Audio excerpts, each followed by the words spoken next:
Good evening, folks. It's a warm one, so you're going to have to bear with us tonight because I think the brains are running slowly. But we are here, minus one person, because said person is enjoying a stag do, as they very rightly should be.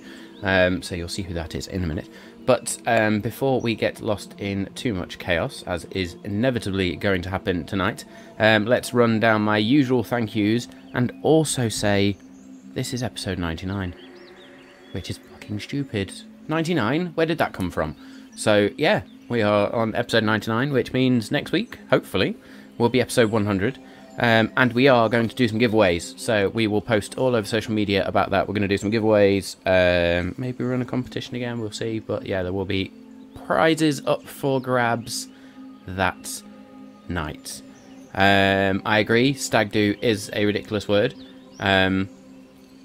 I don't know what else you'd call it. Bachelor party if you're in the US. But anyway, let's, as I say, not get lost in chaos and in the chat. Let's do the usual thank you. So a huge shout out to Incarnate, Albo Radio and Dungeon Alchemist for all things mapping and virtual tabletop. A huge shout out and thank you to D&D Beyond for everything D&D. Whether it's character creation or encounter building or rule checks or magic items, it's all in there. And it's all amazing. And then the DM's tools that I use in the background. So Kasoon, 5e Magic Shop, 2-minute tools. And Thieves Guild is another one I'm adding for this week, because I've been playing around with that over the weekend. So, yes, that's looking like a useful tool in the background. The audio effects, the sound effects that you can hear are all courtesy of either Tabletop Audio or, of course, BattleBards. We are affiliated with BattleBards even. Remember the words, Matt. Which means you can use the code that you'll see on screen any second now and get yourselves a nice cheeky discount when you use that code and register. And yeah, that will get you some sound effects for your own games or your live streams or your podcasts or whatever you need those sound effects for. Even if it's just an in-person game, you can use them as well. Which I had the pleasure of doing over the weekend.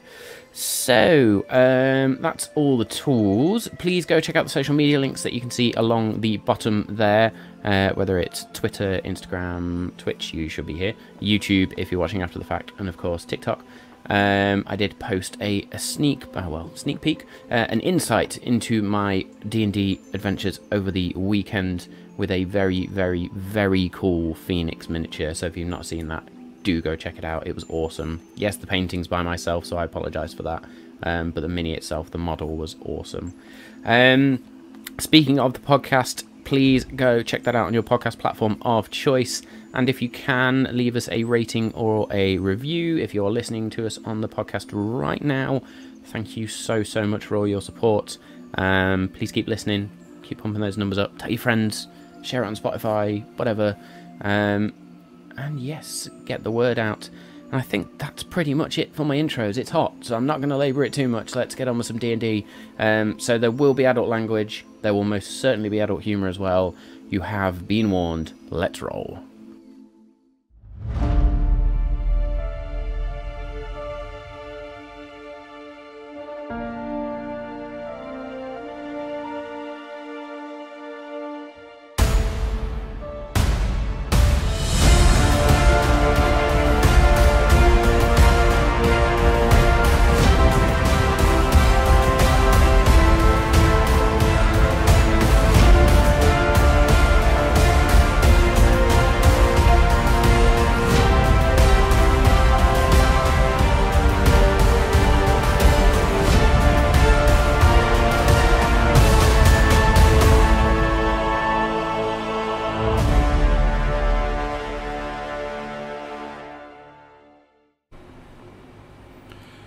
Good evening. 99.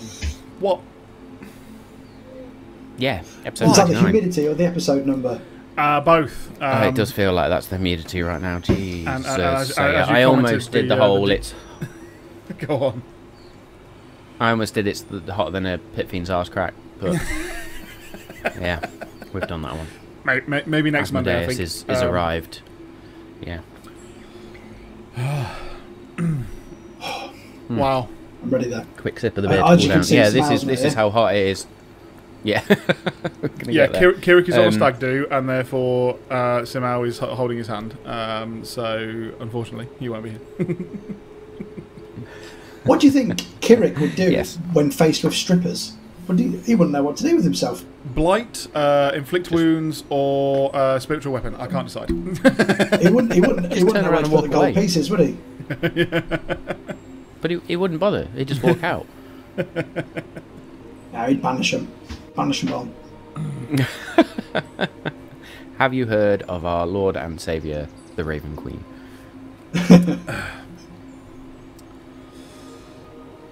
Excellent. So, as I have another sip of beer to try and cool down, let's run down the lineup very quickly.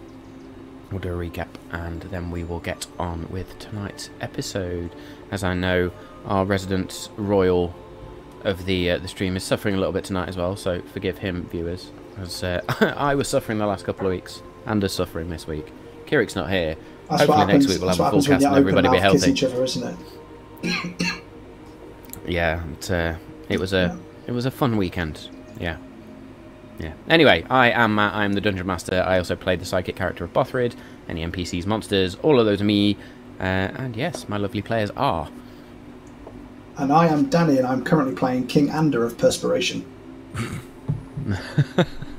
Of course, Samau would be playing Kirik Gravetusk, but he is not here tonight, so I will be playing Kirik for the bits that Kirik's in. Yeah. And I'm Dave. I play Dargon the Goliath Fighter Warlock, who in this heat would probably be okay because he's wearing a kilt, apart from the fact that he's wearing about £125 worth of armour, so pretty sure he's probably feeling as bad as me right now. So yeah. I mean, the armour's radiant as well, so it's just going to reflect heat. Yeah. It's just It's all the kilt. It's all the kilt. metallic armour. Just... So anybody Like that them stands things next to people use to Dargon's getting a sunbathe, great tan. those glass Yeah. things, yeah. Absolutely right. Cool. So last week was pretty funny, actually, having watched it back. At the fact you sort of dealt with the messages that had been sent the previous week, sort of started to make a plan to potentially resurrect Theogodin, and started to wander around figuring out what to do, really, what to do next, at which point there was this hawk that got pretty much killed in the air and then descended down, dropped down dead. On the hawk you found a message from Idril and the Crystalline Circle, or from the Prime Magister? Arcanum. I can't remember what I call them now. Thank you. It's that hot. Prime Arcanum, and they gave you a magic circle to draw somewhere. There was then probably an hour's worth of conversation about, do we, don't we? Is this a trap? Isn't it a trap? Can I investigate? What do I do here? Which, as I say, was brilliant. Loved it. Every single second. But eventually, you then went hunting for somewhere to go and draw this circle. I should also say, in the meantime, that as you're investigating the city, our very, very predictable king found a shiny, touched a shiny, got blasted by said shiny, and suffered as a result. Those effects are still lingering on, by the way, sir. Kirik Kirik went to the Temple of the Raven Queen to cast Word of Recall, and also to try and scry, and during that scrying session discovered that a number of the Malt Masters and other individuals that you couldn't quite see had been captured and were being interrogated by one Lord of the Nine Hells, which scared the shit out of Kirik a little bit.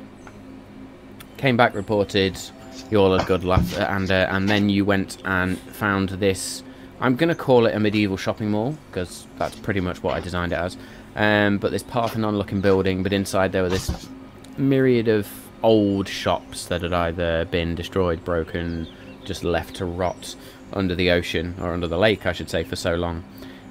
Investigated various different shops, found one that looked like it was maybe an enchanter's of sorts, went upstairs, found a spell circle or an area dedicated for spell casting, decided that would be the place that you would draw the spell circle, teleportation circle, and yeah, set to work while Dargon went hunting for other stuff, and Kirik decided to summon a horse. A flying horse at that. So Kirik had a fun week, is all I'm going to say last week. Kirik now has a Pegasus. There were some magic items and other items found in Dargon searching, and had his crayons out and drew a usable spell circle. At which point you then sent a message to the Prime Arcanum, and Ethereal and the mages of Idril, the Crystalline Circle, turned up, along with them the villagers and the survivors of the attack on Glen Tuag. And I think that was pretty much where we left off after a brief conversation with Ethereal and making some promises. But yes, unless I've missed anything and anybody wants to remind me of it, I think that was it. It's not a miss at all. It was just the fact that arcane area room was, we believe, by the same guy who was trapped in the soul orb. Yes, you found a small journal inside a bag, which did say the property of Lord Areth. Yes, so an old friend also appeared, not just Ethereal, but Deimos. And it was revealed that Deimos may well be Lord Areth's brother. So yes, lots of revelation last week. So, what are we doing this week then? So we did have the problem last week where we're inviting everyone to Esamir, but we've not really got the provisions to support everybody who's here. So Ethereal said he would help. The Fae are bringing through some supplies, and Ethereal said he'd bring some provisions through as well. As long as we keep the gate open, he can come back and forth. So do you think that would give us enough supplies now, or do you think we need to, for example, go to Mantenir and bring back supplies, go to Eticus and bring back supplies? Well, I think we'll always try and get as much as we can get, but I think it's more about the point that we need to start rallying other people, not to come here, but to agree to come and help, now that we have a rallying point.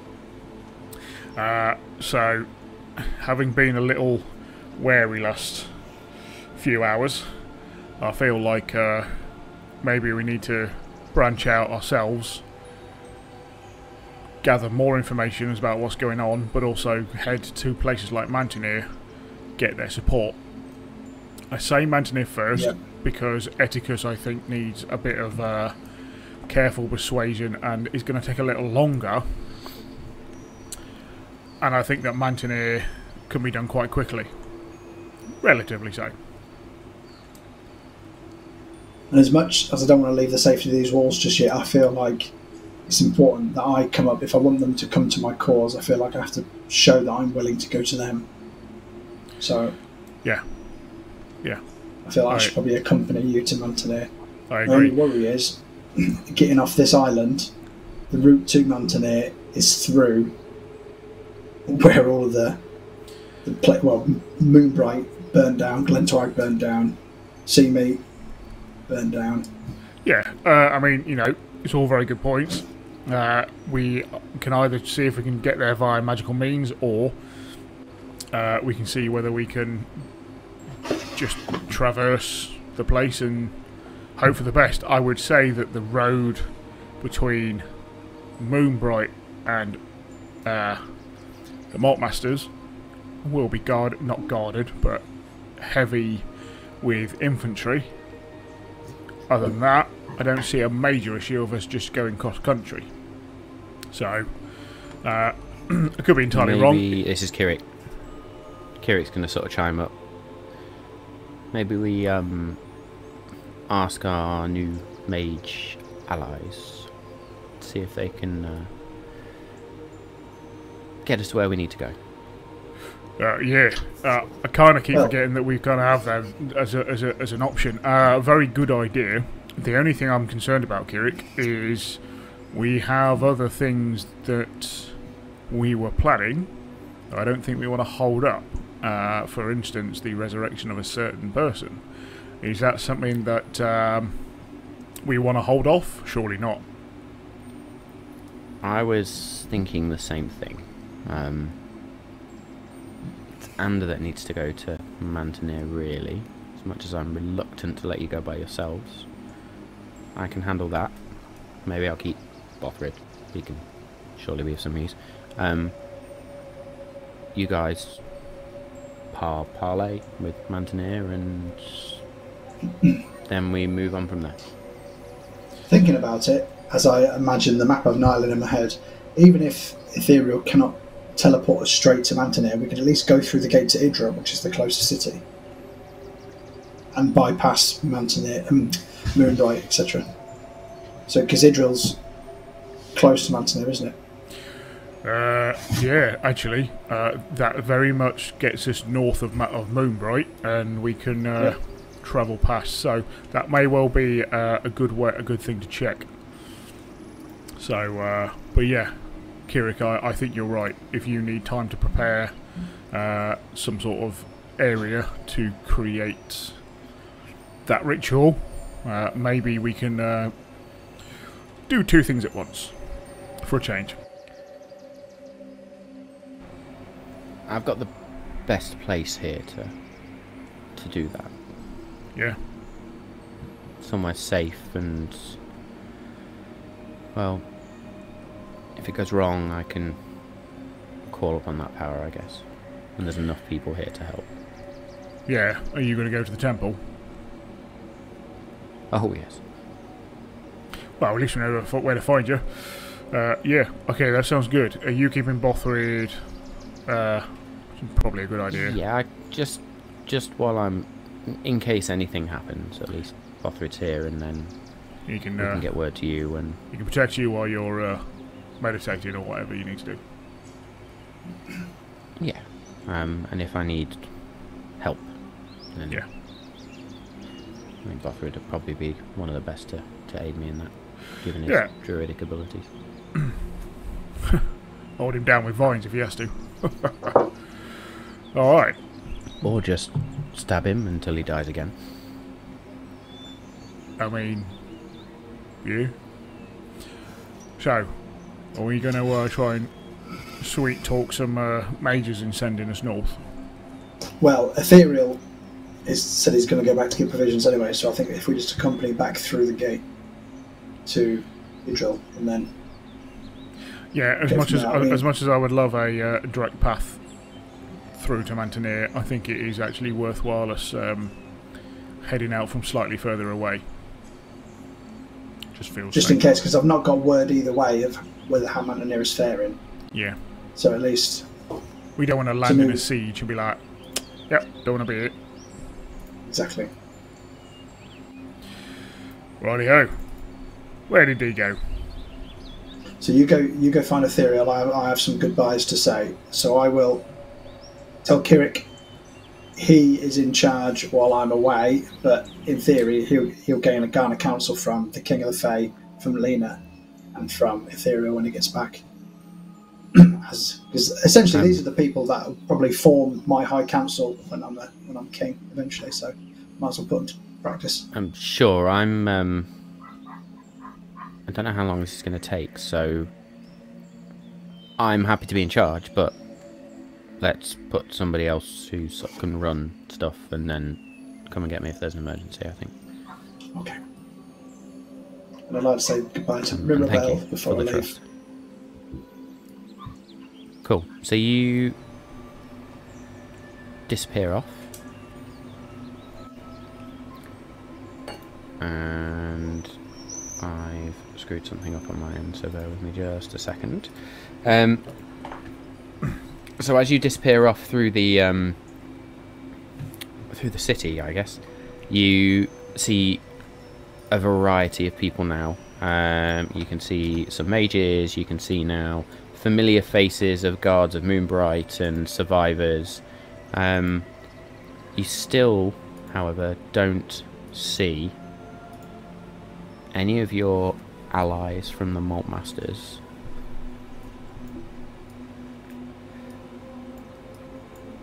apart from obviously Ethereal and Nathan, and any of the others that had escaped through other means.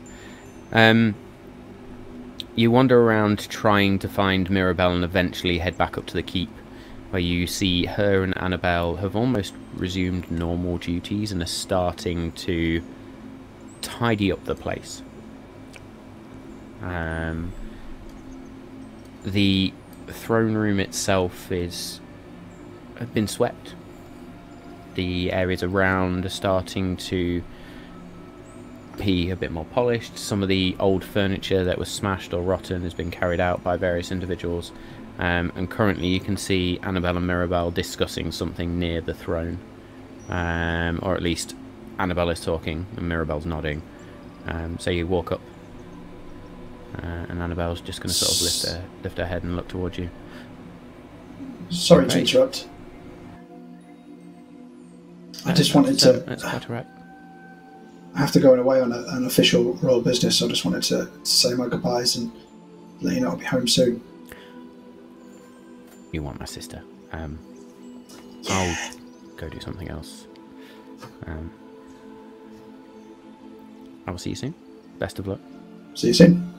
And she just sort of turns awkwardly and looks for something to do, and then just scurries off down a corridor somewhere. As Mirabelle sort of turns and is just sort of twiddling her thumbs a little bit, looks at you. Oh, super awkward. I will say, you don't have to do any of this. Why are you still cleaning? I know you're more than a maid now. And in your mind, you will hear her voice.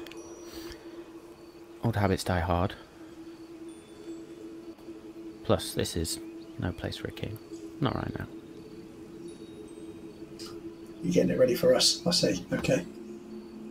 Well, like I said, I have to go to Mantenir to try and rally some troops to bring more allies back here before we make our final push. Okay. Just make sure the place doesn't burn down while I'm gone.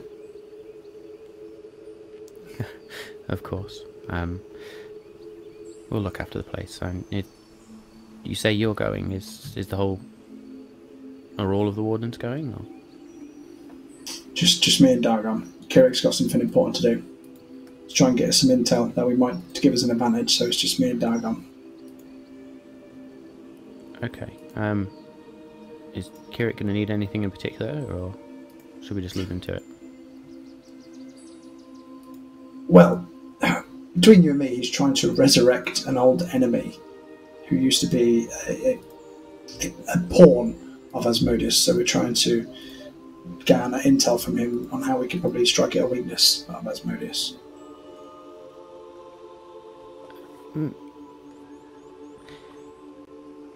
No, do you know what? Yeah, it's your call. It's a long story. Yeah, I'm just gonna leave you to that, I think.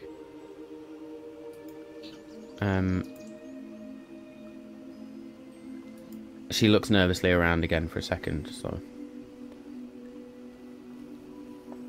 Take care, and she's just gonna lean up towards you and kiss you. So I was hoping. It was. I didn't know. I didn't want to make the first move because she's a shy girl. I didn't want to. So I'm glad she made the first move. I'll go full in for a friendship. And as quick as she's about to pull away, as you then reach around, but your arms wrap around her and pull her in, and in your mind you just hear this, and you both settle into it, and the tension just leaves her body, your body, and it is a... Well, I don't know, part of me's getting pretty stiff. It's a purely natural moment between the two of you in what could well be your future home. She will then settle back down onto off her tiptoes onto her feet, and she'll just grin at you, and then she's going to turn to walk away, and she'll look back over her shoulder and smile and wink. And then as she walks away, you hear in your mind just a whispered, I love you, you know. Ooh! I'm going to say it back, and I'm going to mean it, which is not a thing Anna does very often. Excellent. Boo, boo, boo. We need, like, instead of the stars that hang from the ceiling, we need love hearts and, like, shit. Barry White music. Yeah. Excellent. She saunters off with a bit of a sultry sway to her hips, but also a definitive spring in her step now as she goes and finds something to do. Is she like Shakira? Annabelle is going to now... Absolutely. Annabelle does then step out of the shadows and approaches.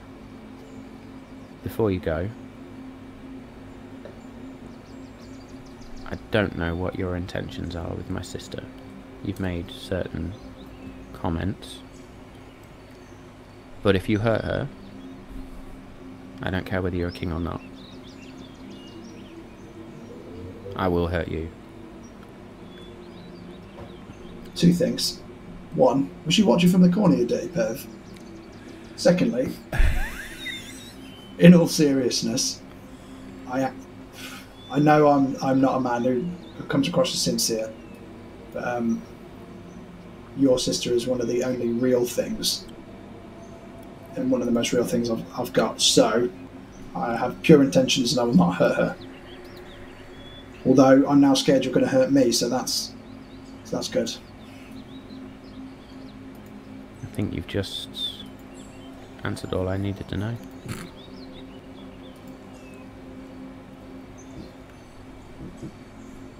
It'll be fine.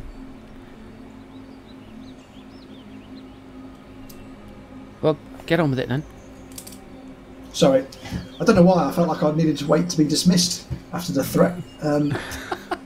See you later.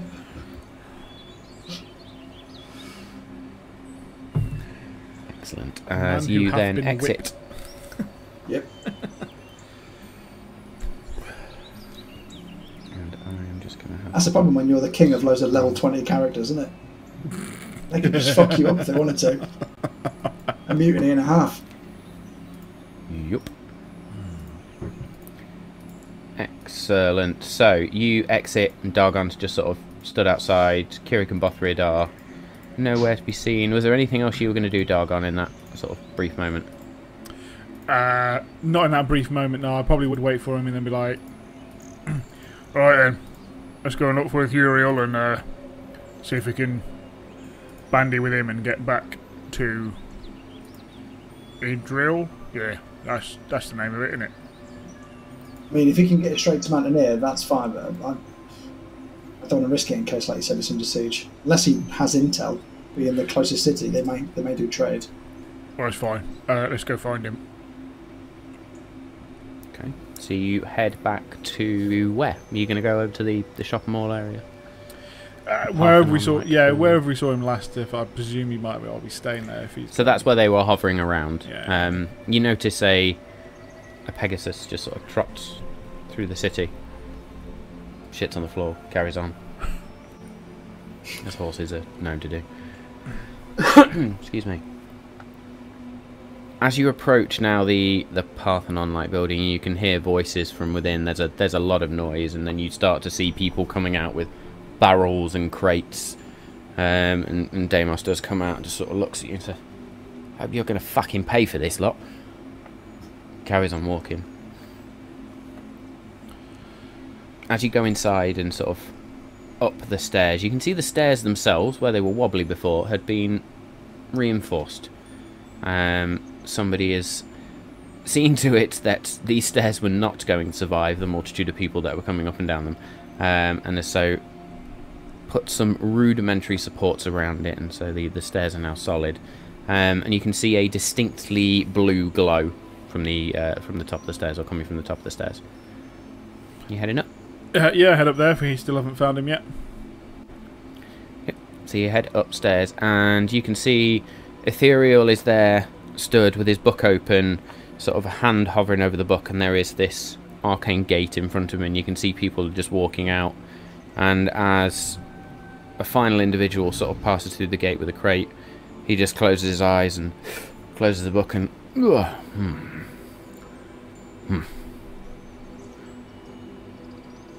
Yes. Ethereal, I wonder, do you have any ability to get us to or near Mantenir? We don't mind Idril if it's the only place you can go. Why could you possibly want to go to Mantenir? We had some dealing with them already, and I think it's a good place for us to go and bargain with them to get some more help. Bargain with Mantenir? Well, that would be a first. Then we intend it to be the first. Tend to keep their gates quite closed. Yeah, well... I think there is still a circle in the city. He pulls out another book from in a small satchel to his side and starts to flick through it. Well... Yes, we've not used it in some time, but... I mean, that's all well and good, but are we going to ruffle some feathers if we head straight inside the city? Oh, most definitely. Is there any way of being able to get us near? How far is Idril to Mantenir? Few days trek? I'm assuming you're going on foot. Yeah. Doubt we can take this fancy horse.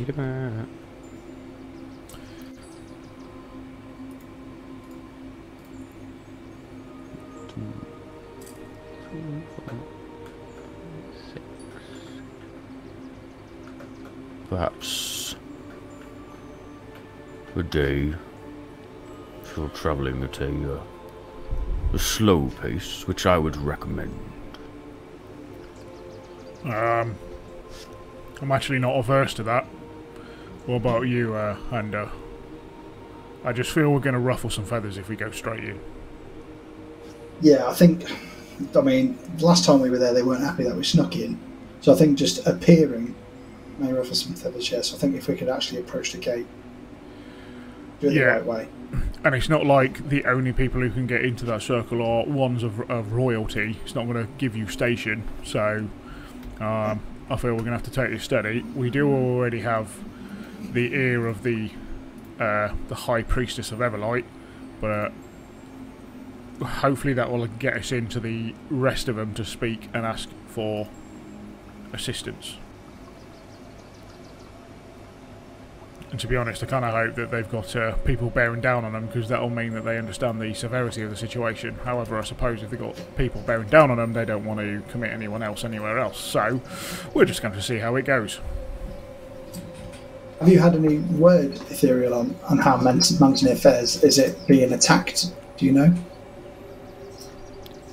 We've heard very little, only that the snow has ventured further south. Is that unusual, by any chance? Well, yes. We are in the height of summer. Right. Yeah, so I think we may know who's to blame for that. By the way, I think we all know who's to blame for that. Yeah. We might well be suggesting that they have an opportunity to head further south then. Not only for our help, but for their own safety. That's by the by, and we'll find out. However, apart from Nathan, do you know of anyone else of the Malt Masters who've made it clear?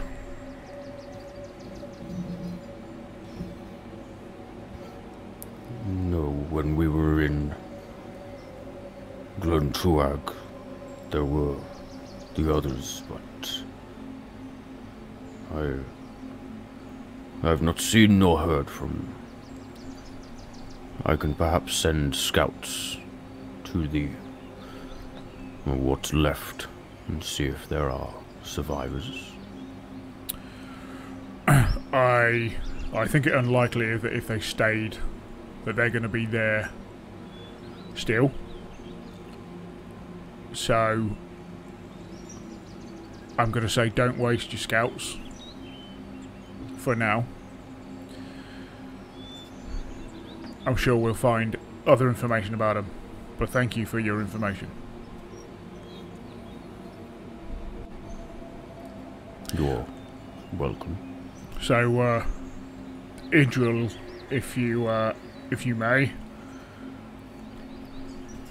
Yes, well, we will have to use one of the secondary portals. I'm not going to deliver you straight into the university, that's for damn certain. No, that's fine. How long is it going to take? Because I've just realised we may need to take some provisions if we're travelling for a couple of days. So we can be back in 27 minutes. Go and get what you need. I will wait, as always. We'll be back too sweet. Unless there's stuff in Idril that we can grab. Or have you brought it all here now? Brought what we can spare.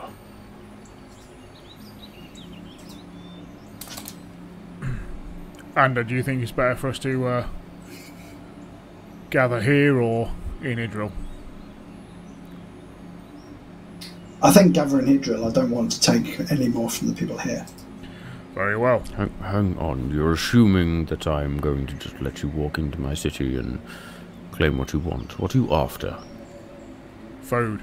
Just basic rations to get us along the trip and back. Fuck's sake. And obviously your fealty, eventually. Send me a mage! A mage comes sort of running up. Yes, Prime Arcanum. Sorry, how can I be of service, sir? These two require rations. See that they have some for 4 days. And the mage scurries off. And comes back, probably about 10 minutes later. Had to open one of the new crates, sir, but, well, here you go. I expect payment for that, boys. Of course. We'll have Just something put it on in the kind tab. and more. Your tab is getting very large, Your Majesty.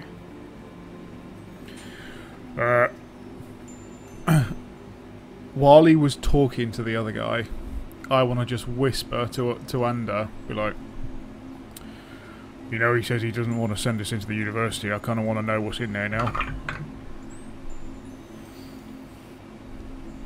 I think it's probably mainly to save his own pride. He's probably got some dirty magazines in there or something. Oh, that'd still be nice. I'm not saying we can't check it out when we get there. More pressing matters, I'm afraid.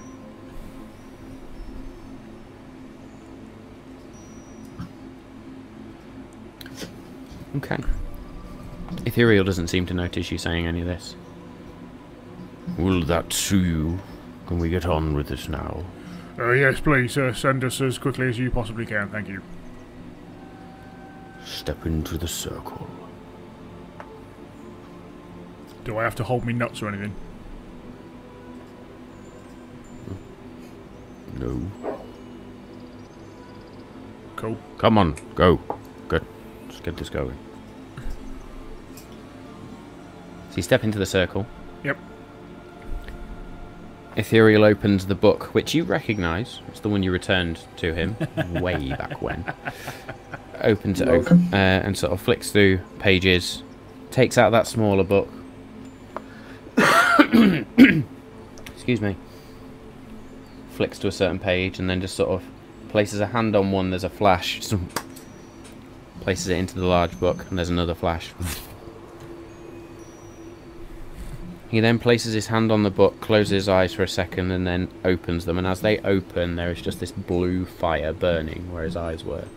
And his mane begins to sort of billow behind him as another worldly force enters this room. And where you are stood, the runes of the circle, the lines of the circle begin to burn with this blue fire. And eventually it forms almost like a wall around you. And then everything goes black.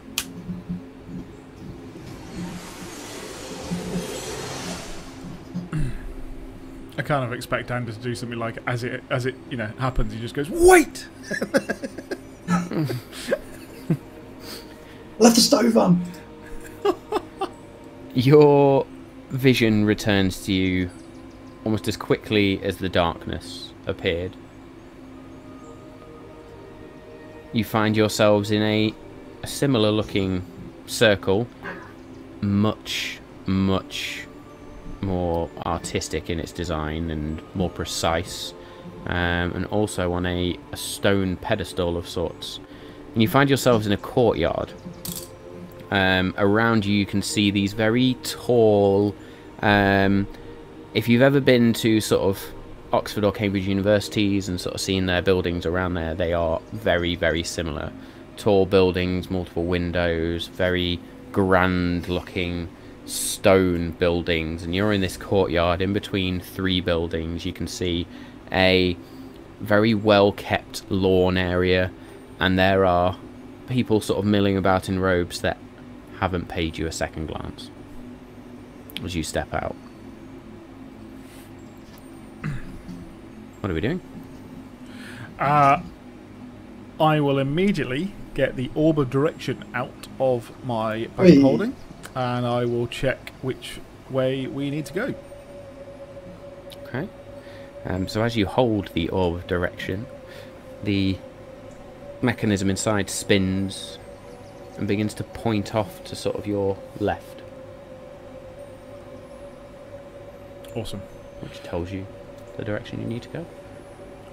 Oh, well, guessing we go out that way then. But where's it taking us? Is it taking us to the library or to the university or to Mantenir? Well, actually, officially by the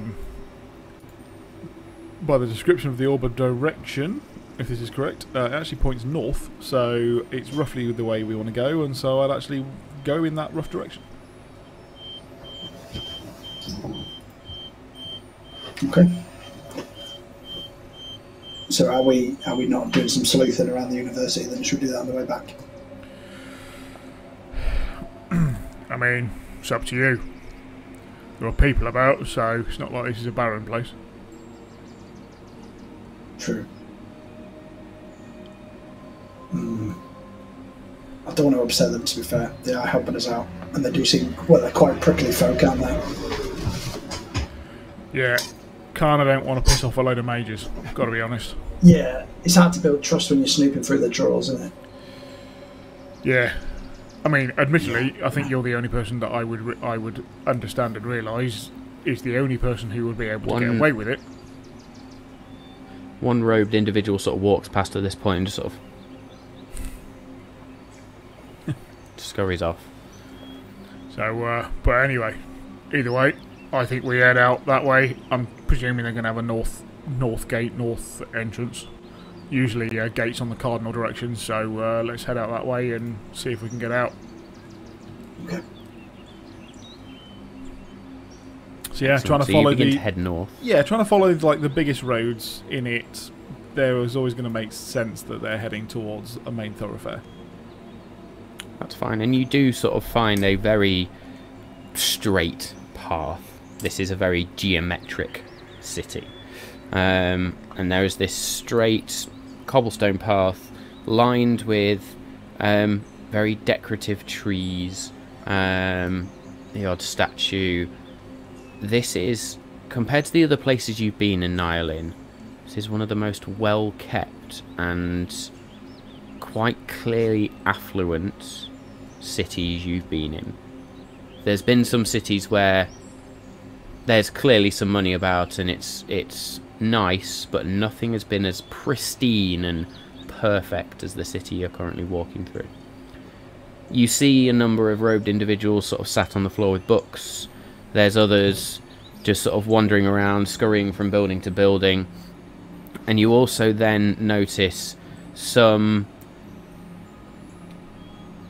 individuals that are in these reddish robes. And when I say individuals, you see everyone from, or every type of creature from gnomes to halflings, humans, elves, half-elves, half-orcs, orcs, tieflings, strange owl-like creatures as well, here and there. And one that does stand out is stood at the end of this path with a wand at their side, but these white and red robes and this turban of sorts with a metallic badge on the front. And they seem to be just stood, almost keeping watch, almost like a guard. Does it look at all like they know that Nyland's at war? Or does it look like a tranquil place that has somehow managed to stay clear of it? Make me a perception check, please. Wow. So do the guards look like Jafar from Aladdin? Kind of. I'll send you a picture of what the guards look. In fact, I think I've already sent it, but I will. That was a pretty crap 12. So a 12. You're not really sure. The way people are wandering around, they either know Nyland's at war and don't care, or are totally oblivious to it. Okay. And it's definitely So I'm seems just like about to send a picture of that individual. a mixture of races here. Yes. It's not. There is no one dominant race. Yeah. Yeah. Okay. Okay.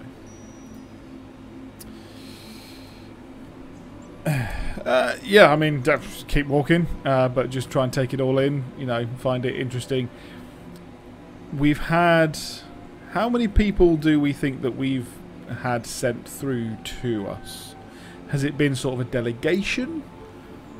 Certainly hasn't looked like they've tried to escape here.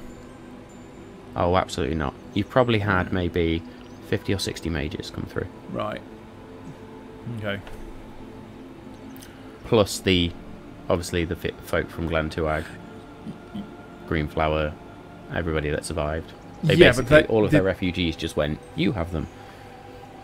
Did they actually come from Idril then? Idril, yes. Ah, okay. Okay. So some came from the Feywild. They were the refugees from Riversend. Anybody that was in Glentuag that was not the people that we know have been left behind or didn't survive has come from Idril. Right. Okay. From the looks of it, I know they... look around, it looks like they don't even know or care that the rest of the place is burning. But at least we managed to get a decent number of mages through, and... Well, maybe we do need to sweet talk Ethereal to get the rest of them engaged when the time's right. We haven't spoken about it. It must be a good stronghold, this place. Looking around, do I notice to see if it has any protective runes or spells like how Esamir has? Make me an Arcana check, please.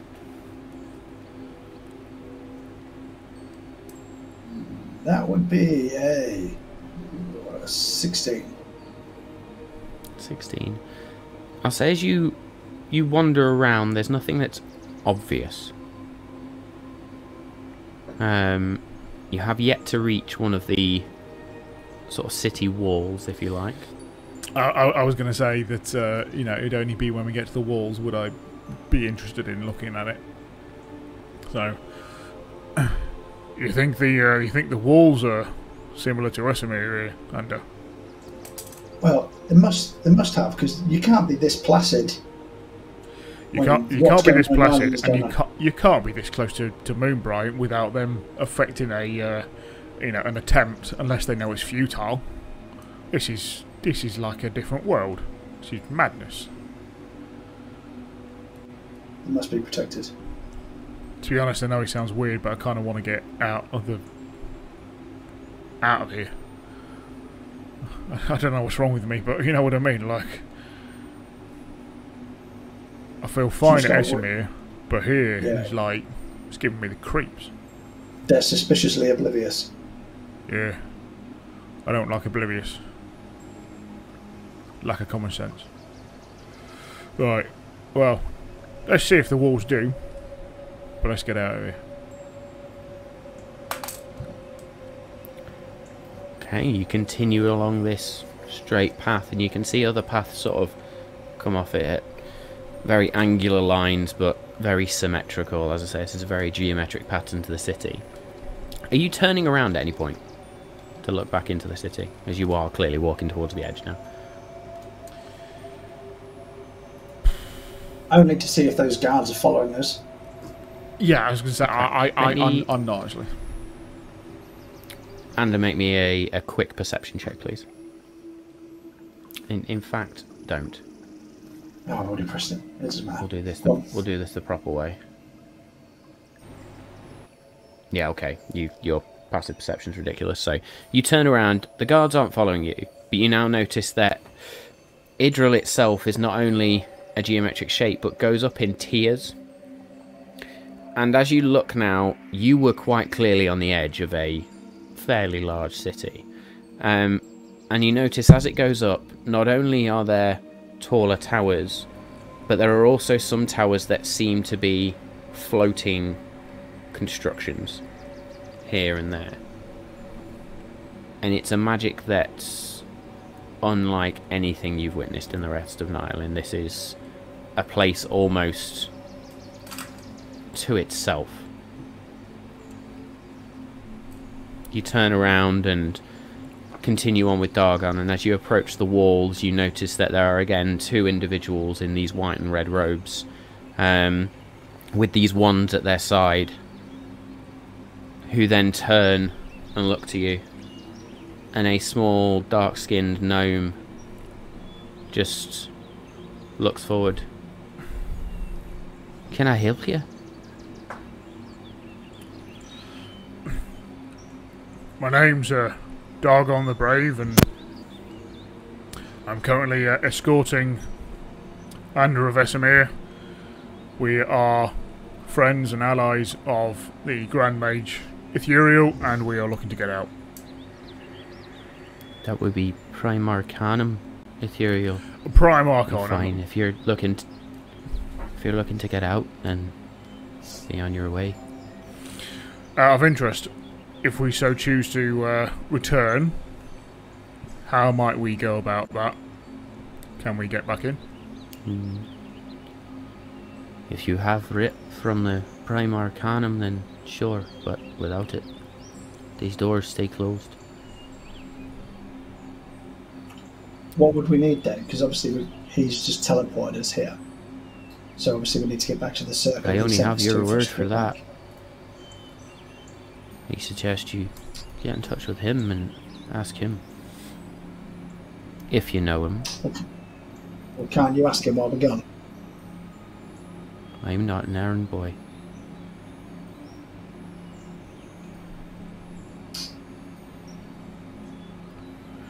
No, I don't want to start any disagreements, so we'll cross the bridge when we come to it. Yeah, but it's a very good point, Ando. We are nearby and maybe able to send a message to him. If we go to Mantenir, we ain't getting back in here without that, and we ain't getting home. So I've still got Captain Swift's still got my standing stone, so I could send her a message to tell Ethereal. Definitely give that a go. If not, let's head back to the university and see if we can get word to him. Okay, so I'll take out the sending stone and I'll send a message. Right, 25 words in it. Tell Ethereal Idril is awkward. He has to tell them to let us back in when we get back from Mantenir. Cheers, your king, Ander.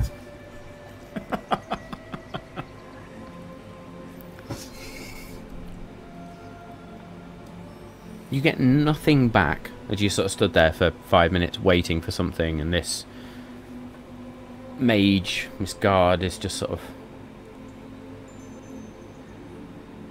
performance issues. From the stone, maybe, but not from me. There is then a... as a mage appears on the road behind you and begins to sort of sprint up. Proficient, proficient! Wait, before you grant them passage. Prime Arcanum Ethereal grants you this. And just holds out a piece of parchment. Thank you. Will this count as our whole pass? Can we come and go as we please now? Aye, that will do. Is there anything else they can be helping you with? The door. On your way then. And he just turns, places a hand. And I'd like to point out, this is a gnome. Like, no fear of you two at all. As it comes up to my shin. Just my turns. knee. Places a hand on this stone and metal door, and there is a beam of arcane light that appears, and the door just sort of disappears. Almost as if it was never there. And you step on through.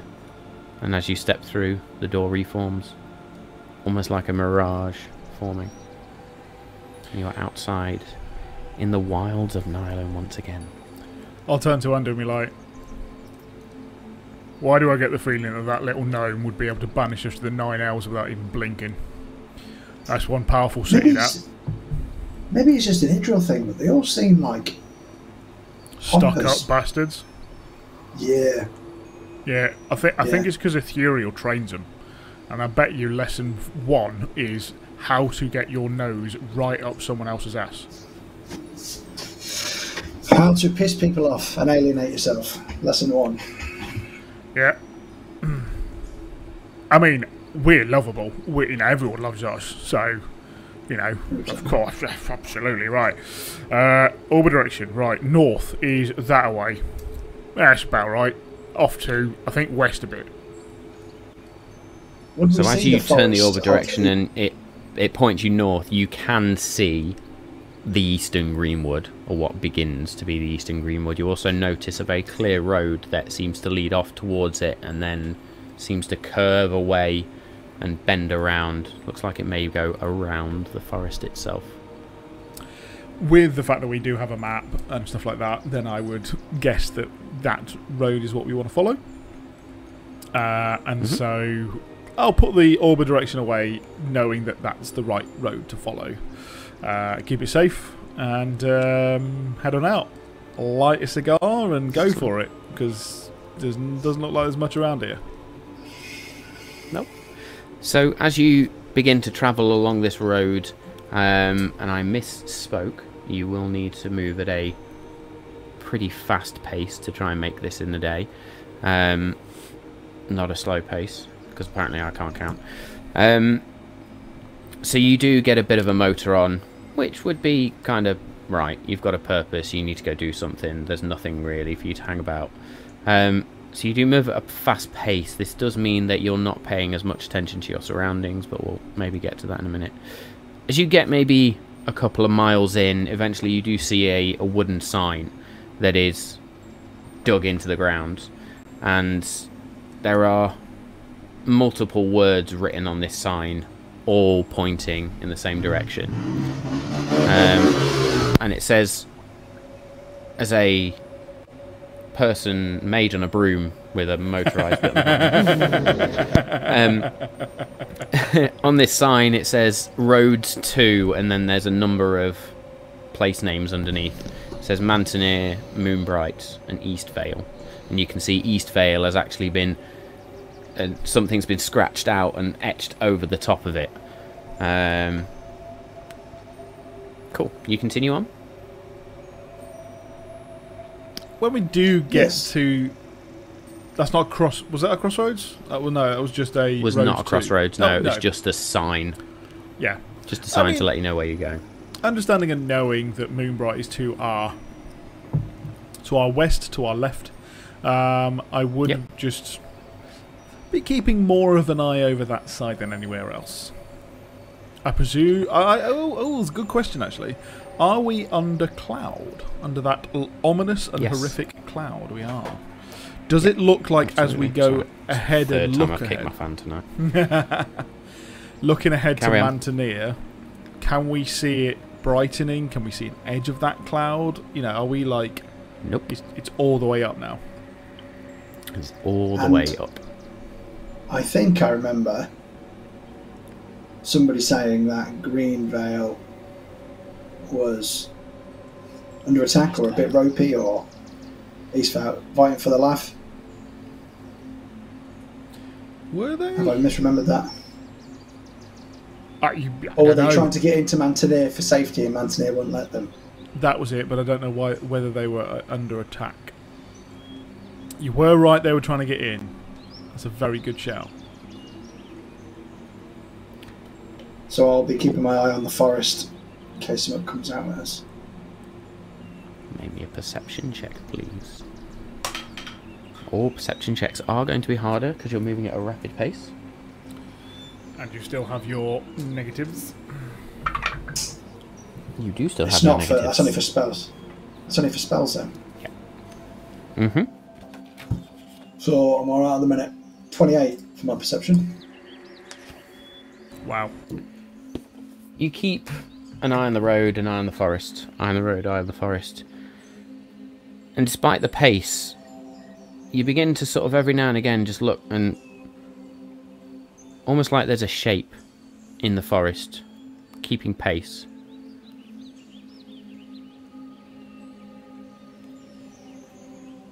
Doggone, I think I see something in the forest. It's keeping pace with us. Don't know if it's friend or foe. How far away is the forest edge? You're pretty much walking along it. Okay. It's feet away from you. The road literally goes around the edge. Wow. What do you want to do? Keep going or find out what it is? If it's a rabbit, then that's dinner. And if it's something else, That's true. we might as well have at it sooner rather than later. Who goes there? I see you. I'm going to pull out sword and shield Okay. and stop. Presumably Ander stopped as well. Right. So you both can stop. Yeah, point straight towards the forest. Slightly to the back. Presumably someone's been slightly behind us. Do I see anything? That's a good point. Now that I've officially stopped.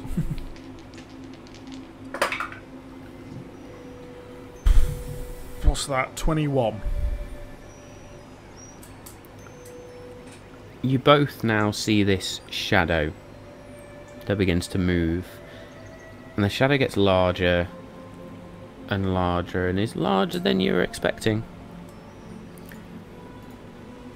As a female furbolg individual steps forward, dressed in these hide vestments with sort of blondish, gingerish, braided hair, a heavy-set ring through the nose, this green stripe painted across their eyes, and a bluish tinge to their skin.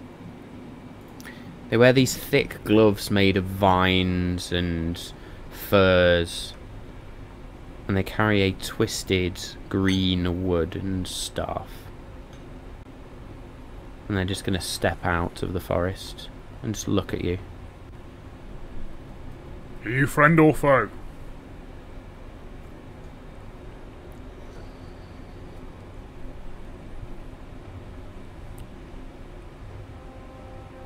Just tilts her head.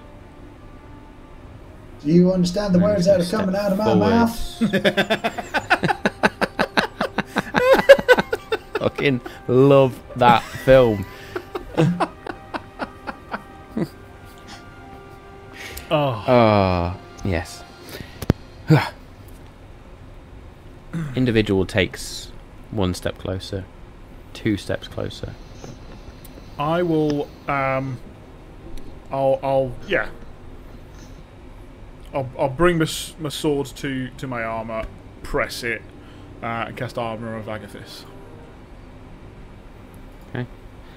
As you do that, and the spell is cast, and your body just sort of covers in ice, She holds the staff out and holds an arm. Shakes her head, shakes her finger. I mean you no harm.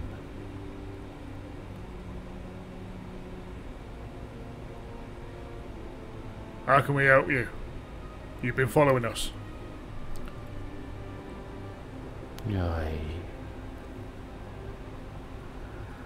I am a watcher of sorts. And power works with you. It may. What of it? It does. It is alluring. And I must protect her. By her, do you mean the forest? One might say they are one and the same.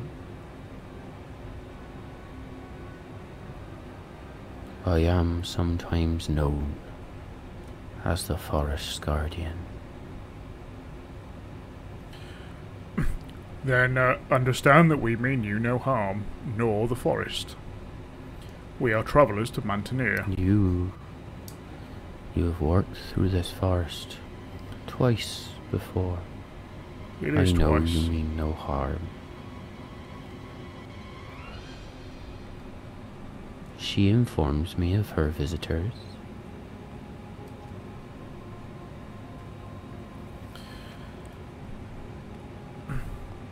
The power you say that we hold. Is that a problem for you, or...? Oh no. It's just curious. What power do you have over the forest? I am the forest guardian. The power I have is that which she gives me.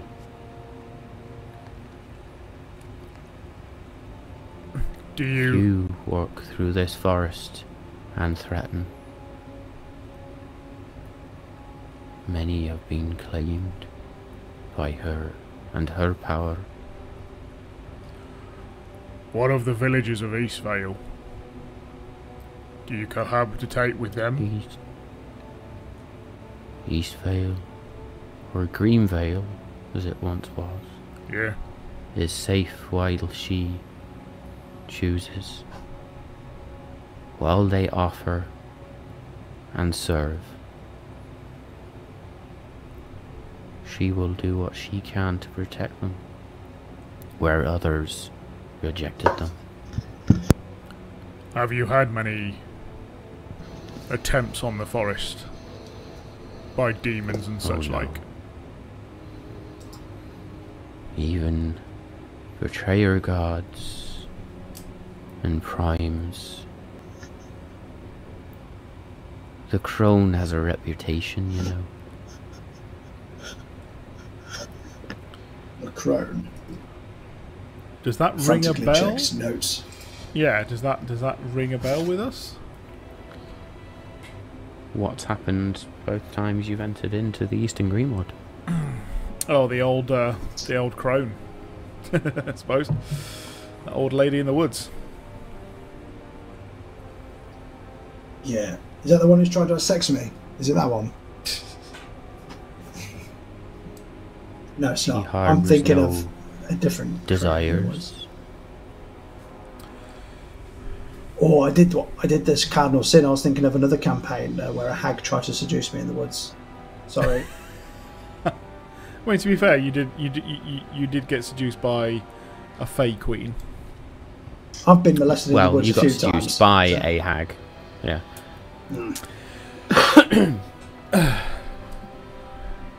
Well, it's good to know that there are a couple of places that seem to stay safe in this. For now. If you, as I know it's you, don't prevail, not even the crone will be able to save Eastvale.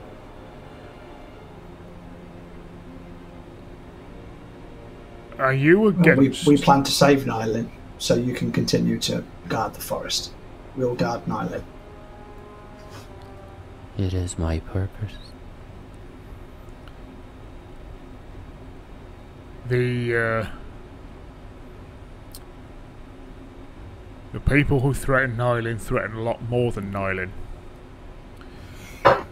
If your mistress in the forest were ever to have any inclination, now would be the time to come and join with us and help. Those demons and devils are needing to be put into their place. We're trying to rally as many people as we can. The crone does not take sides, but accepts the fate that is to come, as I will, as those in East Vale will, those who serve and offer. Well, I can't fault you for that, and I am glad to hear that at the very least somewhere will stay safe. As safe as it can be, I mean. You are a curious lot, and two that stay behind. Thank you for the follow.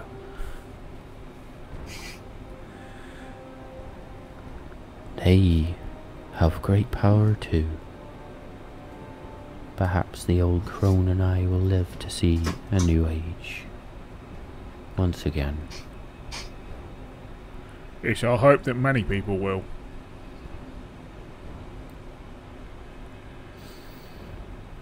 Farewell, Wardens of the Vale. Farewell, be watching. Guardian of the Forest. It reassures me that you will be. You may call me Aoife, should we ever meet again. Ether. Aoife. It's the Irish Aoife. spelling of Aoife. A-O-I-F-E. We hope we will. We're on to Mantenir, so wish us luck. Good luck. Wrap up warm. The cold has come. I hope the forest will survive She the cold. turns and begins to just shuffle off. Slowly, surely, this hulking 7-foot tall furbolg female disappears into the woods and just fades into the shadows. I feel like she could be your type, Dagon. Huh. Meh. Neither friend nor foe. It's a bit weird, isn't it? But anyway, good is not foe. I am starting to worry about the cold, you know. Not only because I'm a weedy little man, but I'm worried that that means Zapanir's waiting for us in Mantenir. I've got to admit, I kind of wish you hadn't said that, because now I kind of believe you, and I'm hoping that, to be honest, that you're wrong. So, I'm going to be entirely ignorant of that. Carry on. Put my shield away and sword and head out towards. Is it starting to get cold, or can we see any snow yet? Temperature is starting to drop as you continue your journey northwest. I'll put my thermals on. You probably travel for... Well, in fact, you do travel for a number of hours. You do stop for some food, and you stop as you reach a crossroads. And as you reach the crossroads, there is a sign with 4 arrows that point in 4 different directions. One points back towards Idril and says Idril. Another one points to the southwest, says Moonbright. One points off to the northeast, or northeast, and says East Vale, again, with something scratched out in east written over the top of it. And then to the northwest, the road you need to take to Mantenir. And as you settle down, the two of you, probably closer to the forest, I would imagine, than on the road itself, we are going to take a short break. Before we do take a short break, I am going to take a moment to thank our previous competition winner for their NPC has finally entered the game, as the party finally went past the area where said NPC could be created, or NPC came from. So thank you very much for that. That was great fun getting to play that NPC finally. The Guardian of the Forest was the NPC? Yeah! The Guardian of the Forest is our guest NPC, created by our competition winner. Yeah. So there we go. And with that, thank you to the follows. I know there's been a couple. I missed the first one. I'm really, really sorry for that, but I think Danny caught it and dropped a message in chat. But thank you very much for joining us. Hope you're enjoying the show so far. As our, well, half of the party at least, make their way towards Mantenir. We're going to take a short break. We'll be back in a few minutes. Cool off, get yourselves a drink, get some foods. And yeah, we'll see you after the break. I'll see you soon. Hey, yo. Hello. Hey, it's still bloody hot. Yeah, I've got like 3 pints of water next to me just to drink because it's unbearable. I had a rocket lolly in the break. Nice. Nice lolly. That definitely, it should have gonna been say, the option other than... Should be doing it straight in. I was going to say where. Yeah, other than these iconically shaped crisps, which are not helpful in the heat. They're a little salty!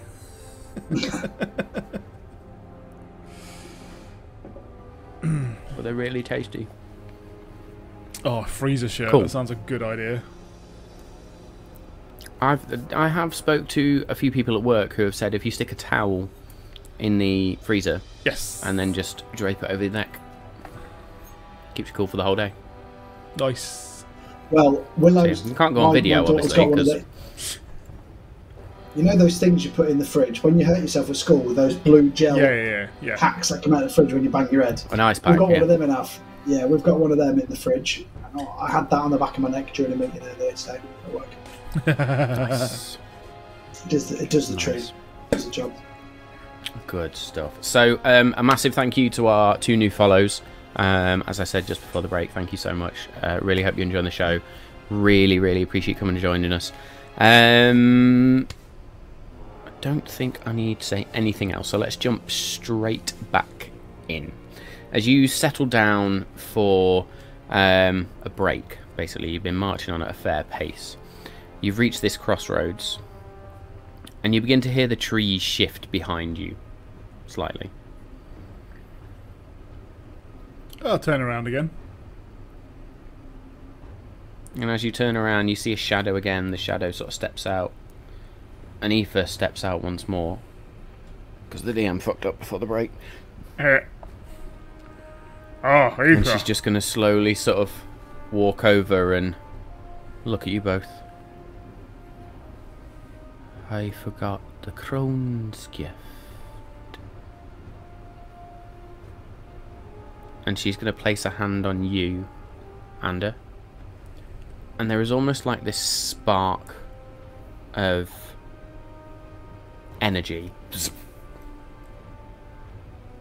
And then it places another hand on you, Dargon, and the same. As she casts Gift of Alacrity twice. Whoa, what is Which means that? for the next 8 hours, your initiative rolls, you will be able to add a d8 to them. Oh. Damn. Does that mean we're going to get in a fight then? Assuming. I mean, that could mean, I'm sure, that that you're going to surpass me on this one because I think your initiative is ridiculous. But that does mean that if I rolled a natural 20, that would mean that I'd hit a 30, potentially. Is my maximum roll at the moment.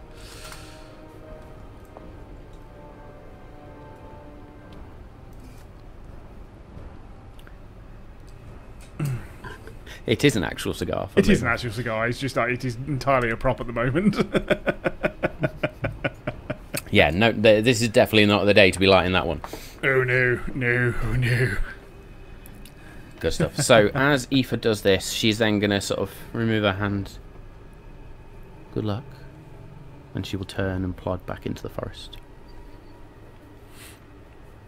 Oh, it's nice to have Alright, I've changed my mind. Yeah, definitely an ally. Not the neither near nor near here or there, that one. I mean, bearing in mind, you don't actually know, other than the fact that I've told you out of character, what has just happened. More to the point, we're not dead.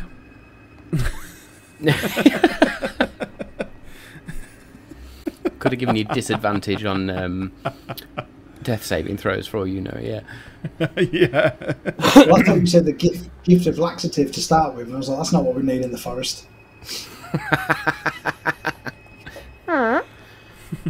That'd definitely get you moving to the city quicker. I gotta go. Which leaves do I use? Because I don't want to pick poison ivy. Well, by the time you've got Wiping your your arse with bloody stinging armour off, nettles. you'd shut yourself. And that will rust. Anyway, so you sit down for a spot of lunch. And, yeah, keep your eyes out. Nothing really happens. The cold is definitely setting in, though. You can start to see small flakes of snow that are just, like, brought in on the breeze. Anything either of you want to do while you're here? Probably, Nervously. probably spend an hour there as a short rest. Short rest? Yeah. Absolutely. Some HP. HP.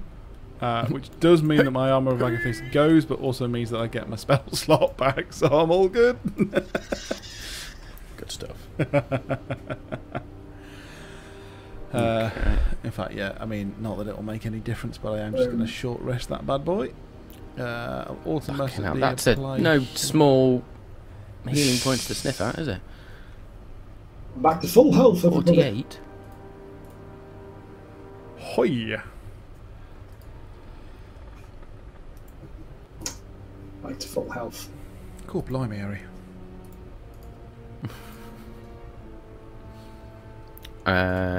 Just while the guys are sorting out this short rest, I will make sure a picture of Aoife gets published to social media so you can see our guest NPC or our character created, follower created NPC, and you can see her in all her glory, because she's pretty cool. Pretty cool. Yeah. Pretty good. Pretty good. Pretty good. Unless we can, Mr. Wizard. If you want to, feel free. Well, you know, we want to share it on the socials as well, but, you know, you've got to give it a go. Yeah, well, I will share it on the socials, but we might as well give people a sneak preview of what's coming on the socials. So, yeah. We're going to all show you right now. Drum roll, please. Drum roll, please. Go and try and get it ready, and... It's fine. While you're playing around with that in the background, we want a short rest. Ander, is there anything other than the short rest you wanted to do? Are you trying to do the emoji face? No. I was just trying to do the eye. It looks like you're having a stroke. I mean, I could well be, to be fair, it's that hot. Nothing else I want to do on the short rest. Fantastic, cool. So we will say you eat some rations. There she is, in all her glory, in the forest. So with her braided hair, and very, very strange eyes as well, which we didn't focus on because you didn't really get that close enough of a look at her. But that is Aoife. That was created by our competition winner. So Ed, if you're listening, there you go, or watching. She's so cool. At some point, I'm hoping we see more of her, whether it's this campaign, next campaign, whatever. She is awesome. I mean, so, she's welcome to help I'm with the looking forward to it. fight later. Yeah. I want to. Fortunately, there are some specific things that Ed did call out when he was writing the backstory and writing that with me. That was, they are a certain way and belong to a certain idol and all these things. So then, yeah, to be fair, you know, absolutely love her for that. And do you know what? That is what makes a player character, let alone an NPC, awesome. Is that type of thing, you know, that very hard line in the sand, and is very, very cool. I like it. So yes, she's single. Or she doesn't get involved in the fights of man, you know full well she could kick your ass. Yeah, it is one of those ones of, it's like, I'm staying out of this because I would send you all to the naughty step. Get out. That one, yeah. So, as Aoife disappears into the forest, you have a short rest. Still got this feeling of, it's almost like adrenaline is just bubbling through your system slightly. Or slightly an increased amount of adrenaline is bubbling through your system. And you begin to set off, keeping that rather rapid pace that you were keeping before. I'll make a very quick roll to see how quickly we get to Mantenir now. Cool. There are no other distractions on the rest of your journey as you head along that northwesterly road, which is nothing more now than a worn path in the grasslands. There's a few trees dotted around here, and the ground gets harder underfoot, and you can see now there's a layer of snow that begins to you begin to enter into this layer of snow as the temperature continues to drop. And eventually, slowly but surely, you get closer and closer to Mantenir. You start to pass beyond those farmland areas, and when I bring another map up, because I can't switch that quickly and really should have added this to the stream deck, you follow this path, you pass by some of the farmlands, the windmills that you saw previously no longer spin. Everything is very still, very quiet, very cold. But you follow on that path up, past a small gatehouse on your right, which you'd passed to before, but you know that's not the entrance to the city itself, it's the entrance to something else. And you follow the winding road up. The last time you were here, you had snuck across the farmland, found a small farmhouse, and entered in through a secret passageway in the walls. Are we going straight for the gate today? What do you think, I Ander? think so. Do we go straight for the gate? I think if we're going to do it as an official visit and do it properly, we need to approach the gates properly, rather than try and sneak in. Yeah. How are we going about this? Are we going with your status? Or do you want us to go in with my connection? Or do we want to draw on that once you've made your connection? Or do we want to get us in via mine and then you talk? I'm just trying to think of the ideas, I think you're probably better to get us in. I don't think the Mantenir people are the type of people who just go, I'm the king, let me in. I think that's then probably so if we get in via your connection and then try and win the people over. Yeah, I mean, I do think you do need to tell them, but it needs to be in such a way that you're telling them that you're a rallying point, not demanding fealty. So, just as you say, they're touchy buggers. So, anyway. So we try and get in with the connection to the Everlight then, yeah? Yep. Oh, very well.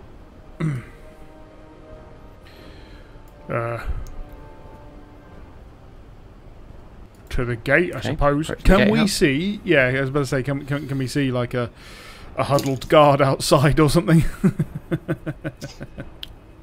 As you approach the gatehouse, you notice an armed guard outside, and you also both notice that from the top of this gatehouse there are 4 bodies hanging. Who are those 4 bodies? Do we recognise them? As you approach, the 4 bodies are strange. They are emaciated, the skin is whitish blue, and they wear these strange robes. Parts of them have got metallic plates. They're almost actually like just cloth wraps with metallic plates in certain areas. Each of these figures wears a hood, and there is a metallic mask that they wear with these white tears, or whitish, very light blue, whitish tears that stream down the face from the eyes of the mask, and the mouth of the mask is curved up into a smile. Have we ever seen The that guards. No. before? Okay. I will be quite abundantly clear on that one. That is a new Yep. thing that you've not seen. What looks like human in the silver and golden armor with a morning star in one hand and a shield in the other sees your approach and sort of ducks behind the shield with the morning star up and just halt. State your purpose. Can I see any markings on him as to what his rank or position may be? Make me, yeah, investigation check, I will say. 17. I will say with an investigation check of 17, you see the symbol of Serenray, the Ebon Light, on the shield. As for the rank, because he is hunkered down behind his shield, a bit difficult to see. That's fine. Our purpose is to speak with the Lords of Mantenir and to reacquaint ourselves with the Everlight and the Temple of. We are but travellers. We mean you no harm. I've forgotten the accent I just did. Mantenir is closed to travellers. Just fucking switched it up, it's fine. What of to envoys of Nylin?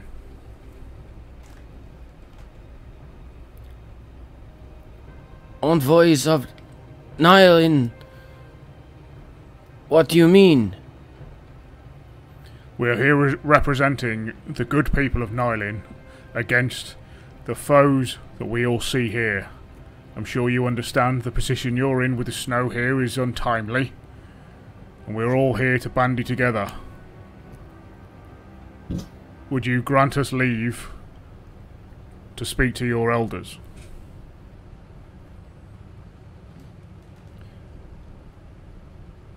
You can clearly outman us. Ponder this for a moment.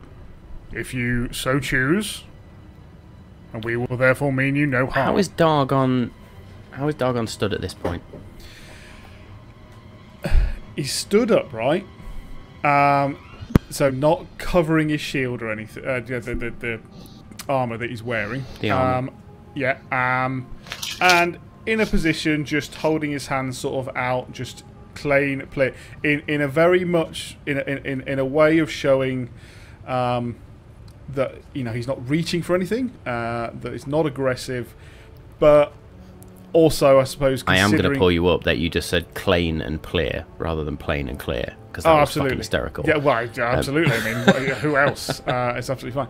Yeah, and that he, I suppose, though, considering his size, would still be a formidable creature, but otherwise showing that he means no harm. And also showing the full Solar Swift armor without Yes. any cover whatsoever. So as you sort of step a little bit further forward and the human individual sort of peeps over the shield, there is a moment of, holy fuck. He's just going to turn. Raise the gate! Raise the gate! Where did you get that? Where did I get it? I can't remember. Fuck. No, I know someone handed it to me and I can't fucking remember. Right, I was given it in Glentoag, if I recall, because I got changed in the tunnel. Is that right? So I still can't remember who the fuck gave it to me. Annabelle gave it to you in the tunnel. Dang it, it's been a while. Yeah, it's been a few weeks of hard, intense work as well, so I could totally forgot. Been almost 10 episodes, I think. Oh my god. Yeah. We gained this from the Malt Masters, and from people of great power. I have, however, convened with the priest of the Mantenir and priest of the Everlight in our travels before. To wear it, you must be, well, pure. In. And watch out for these folk. If you see anybody like that, kill them on the spot. What are they? Who are they? Cultists. You have them in the Who do they city? worship? These four were found and rooted out.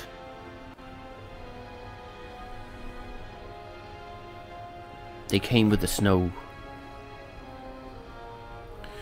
Ah, okay. Yeah, we'll keep our eye out. We've never seen them before, but we'll keep our eye out. So we've not seen this before. So the kobolds who raised Zapanir weren't wearing this shit then? No. Okay. I'll turn to Ander and I'll be like, oh, there's me thinking that my negotiation skills were working. It's what I was bloody wearing. All you have to do is show him your outfit and you were in. Yeah. I wish we had Kirik here though. We must ask him about those cultists. He's the most learned man about religions and stuff, so he must know. Well, to be honest, it's never safe for us to go out without him, but, you know, needs must and all that. Hey, we haven't got in a fight yet. We've done really well. And in the back of his mind, he hears roll initiative.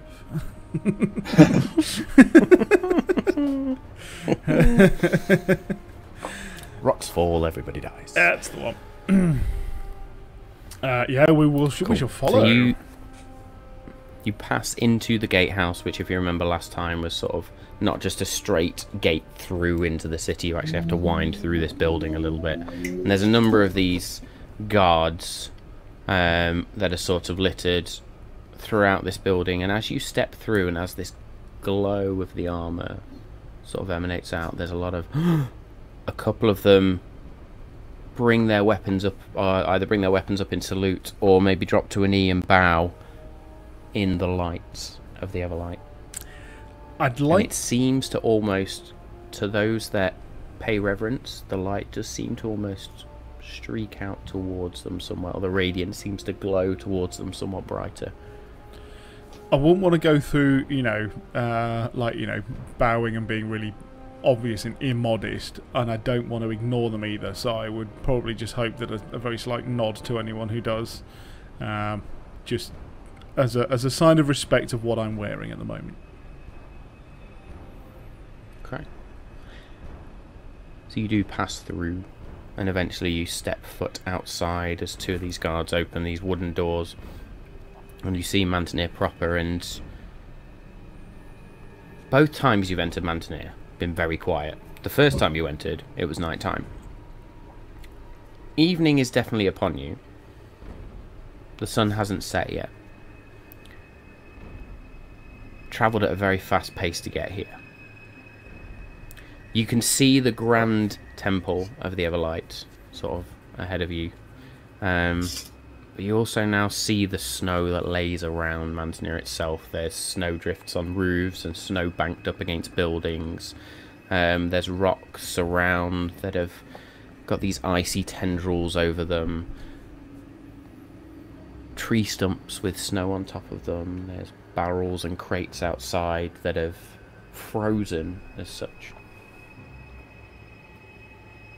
Where would you like to go? As we're walking now, we're being escorted, correct? Nope. We're not. Right. Okay. Andrew, if I can pick your brains, do you think we should go to the temple first, or...? I think we should go to the, what do they call themselves, like the council, or the leadership group of Mantenir. Yeah, I just wonder whether... I'm wearing the armour of the Everlight. I kind of feel like I do have to stop in, pay reverence. And to be fair, she was one of our best allies in here. I know that the priestess said that she, well, I'm paraphrasing here, but didn't exactly get on with the other lot. But again, maybe walking in to speak to them with her by our side is better than us just walking in wearing a shiny piece of armour. I'm just thinking that it can't hurt. Even if she goes, no, it can't help you, you're on your own, then at least we've lost nothing.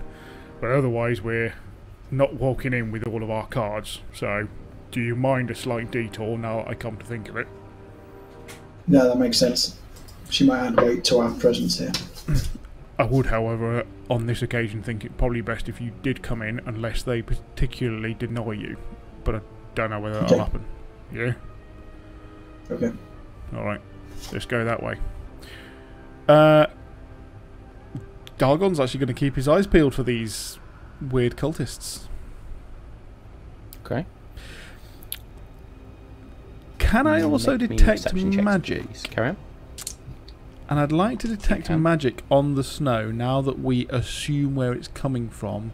Does it actually have a trace of magical conjuration? I will say with detect magic on, it's not as bright as you would if it was a spell or an enchanted item, but there is an underlying aura to this, which tells you that it's not wholly natural. In a sense, it's a naturally generated storm, but that was initiated by magic, for want of a better word. It's just not wholly. It's not a natural snowstorm that you would get with the seasonal times. There's something else which has brought this on, if you like. Which is what I expected, but that's cool. Anyway, a perception check of 21 to just keep my eye out for anyone. So you spot a number of individuals. You spot some more of these guards, who are known as hierophants in the city. You probably would have picked that up the last time you were here. They are known as, when I can pull it up, they are known as just the hierophants of Mantenir. There we go. There's a few city folk wandering around, but not many. You notice the ones that are... There's a small group as you pass by the fountain, which is in sort of the grand courtyard, which you enter as you enter through. And then as you come out into the city proper, and you can see the temple, which is very much like a Christian church in front of you. But off to the right, there's a couple of just small buildings, and there's a few individuals outside that are just sort of lifting up these frozen barrels and shifting them around. And as you walk in, they sort of give you a side-eye look and carry on working. You can make me an insight check if you wish to try and see what that side-eye look may be, or you can continue on your journey. Is that, sorry, that was an insight check, yeah? Insight, yeah. It'd be atrocious. It's alright, 14. Ooh, 21 on the inside. Dargon, you find it somewhat difficult to work out if that's a look of disdain or a general nervous look. And with a 21, they look a bit shifty.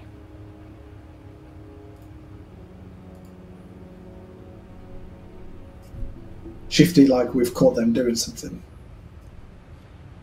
There's something off. Getting a weird vibe from these guys, Dargon. Yeah, well. Let's keep moving, but have your head on a swivel. Yeah. You say they were moving barrels? Yes, they are moving barrels that are outside. It looks like barrels that have sort of started to freeze outside. They're moving them inside, and sort of big crates and stuff. Okay. Oh, yeah, alright, okay. Does look like they are near one of the taverns, maybe. Yeah. That's fine, yeah. Other than keeping an eye out and, as I say, agreeing to what Anders just said, just carry on towards the temple. Okay.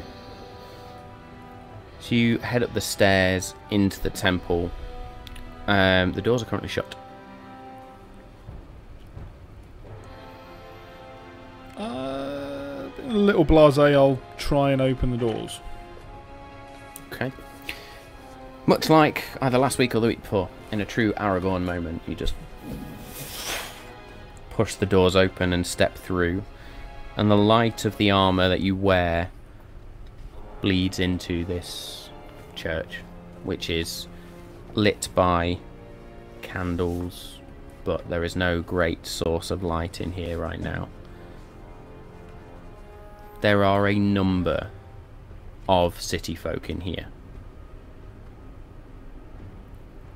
You see people on cots and makeshift beds. There are people who have retreated into this church out of fear, is what you get the impression of.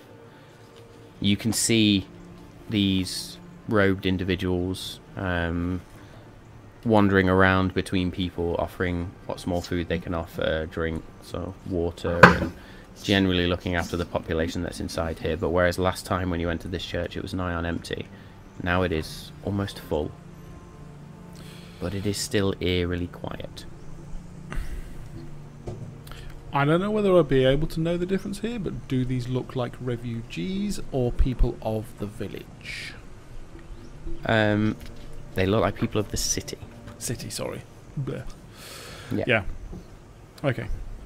Do I see anyone in any priestess garb? You will see a number of sort of what look like priests or clerics of sorts wandering around. Do I see the high priestess that I spoke with before? Not currently new. Then I would like to walk up to one of the priests that I have seen. Presumably being noticed, I will bow my head and say, my apologies for disturbing you. I was wondering if the High Priestess of Seren Ray was around.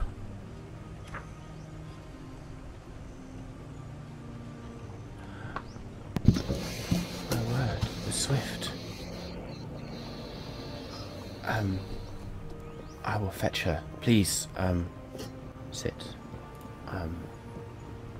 We are very busy, as you can see, but I'm sure she will want to see you right away. Yes, And they... Carry on. Yes, I don't want to take up any more of her time. I can see that you have your hands full, but thank you for your understanding. He hurries off. It's probably gone for about 5 or 10 minutes, and you see as he's called out the Swift, there are a number of city folk who have been sort of keeping to themselves and looking around, and then now look up. One of them shuffles over an elderly individual, half-elf, which is rare in this city. And she's just going to fall to her knees in front of you, which, for an elderly half-elf, is something of a struggle. Bless the light. Please bless me with the light.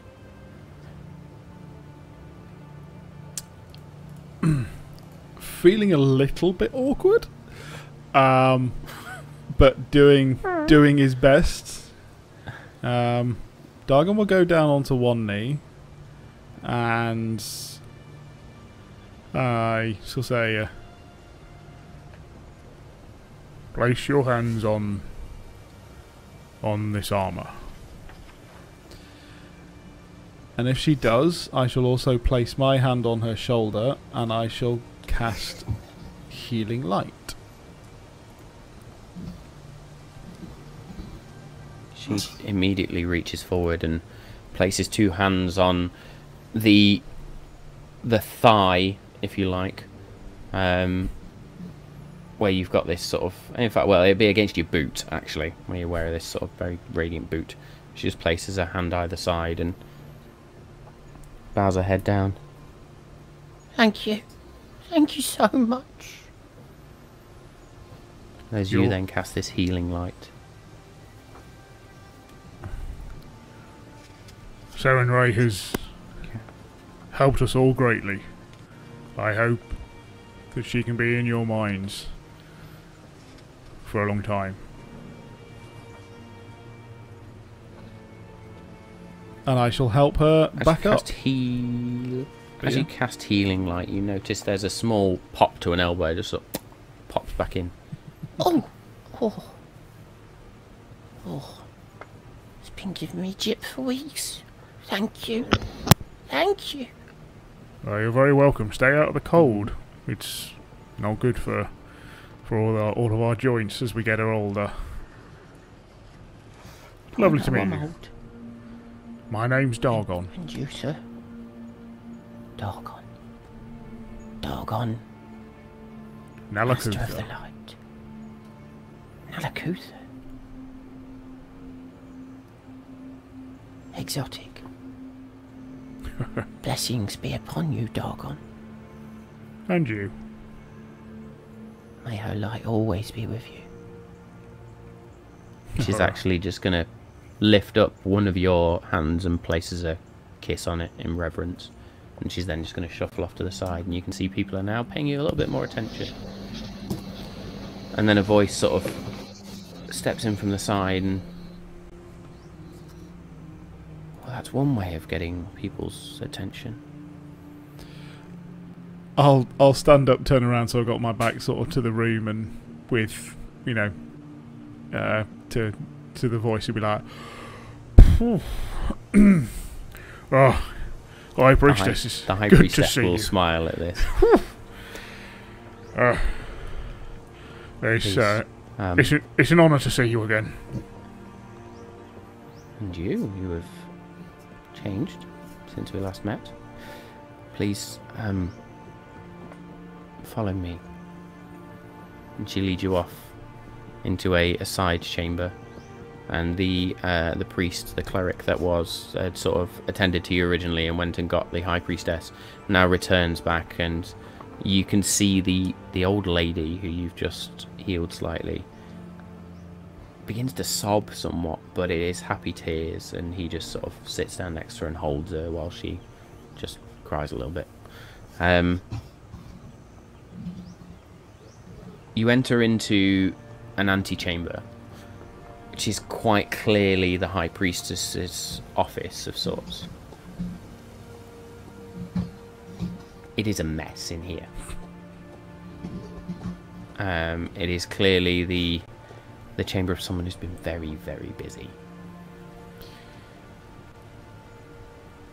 She will offer you stools, because that's all that's in this room, just 2 rudimentary stools. And she herself sits down on a hearth, if you like, a raised hearth in front of a fireplace. Sort of rubs her hands and holds them out. It's very cold here now. I hope you'll forgive me. Not at all. And has been telling me how cold it gets. I admit I don't feel the cold as much as anyone else, but I can see that it is an untimely winter here. I hope that people are surviving. As well as they can. It's strange. Not long after you were here last time, it began to get colder. And then strange folk began appearing. The guards, the Hierophants, they've taken measures I probably wouldn't have, but then maybe that's how lives have been saved, but I can't work out if these individuals have come from within the city or outside. We hear strange growls every now and again, but there's a nervousness in the city now, which is why we have so many individuals. Say again, sorry. Sorry, do you know who these cultists? we've not met. Oh. My allow me apologies for not introducing. High Priestess, this is Ander of Esamir. I am, I suppose, the newly appointed Esamir? King of Nylon. Yeah. It's a new development since the last time we were here. I mean, I have been trying to get him to She not bandy looks that to about. your... She looks to your crown now and actually takes a moment. Doesn't fully bow, but sort of inclines her head. I'm slightly taken aback because it's Esamir, but you will have to forgive the lack of reverence. I owe my allegiance to one individual only. One power. That's understandable. You are most welcome here, though. Both of you. I thank you for what you did with the lady, Dargon. Maybe a little bit of restraint or you'll have the whole city chasing you. As for your question, Ander, was it? Yes. They call themselves... From what we understand, they speak in a somewhat strange language. Somebody tells me it's draconic, which is bizarre.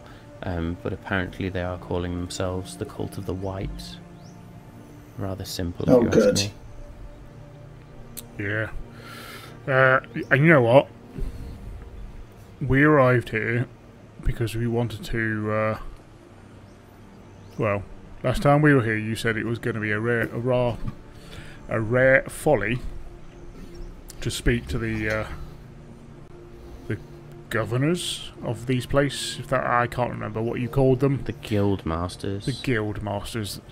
I can obviously see that you have your own troubles here, but it was in an attempt to come back to rally Mantenir as well as many other places in our aim to rid Nylin of all of its evil.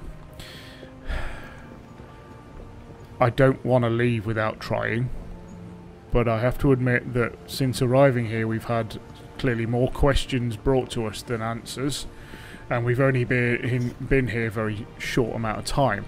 However, Ander, what do you think of us seeing if we can offer to help them with the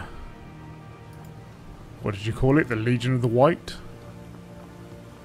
Cult of the White. The Cult of the White.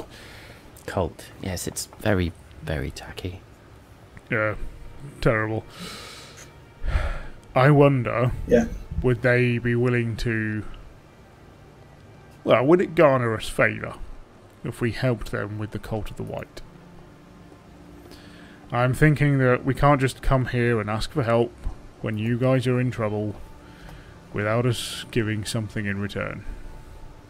And then maybe I see our way forwards.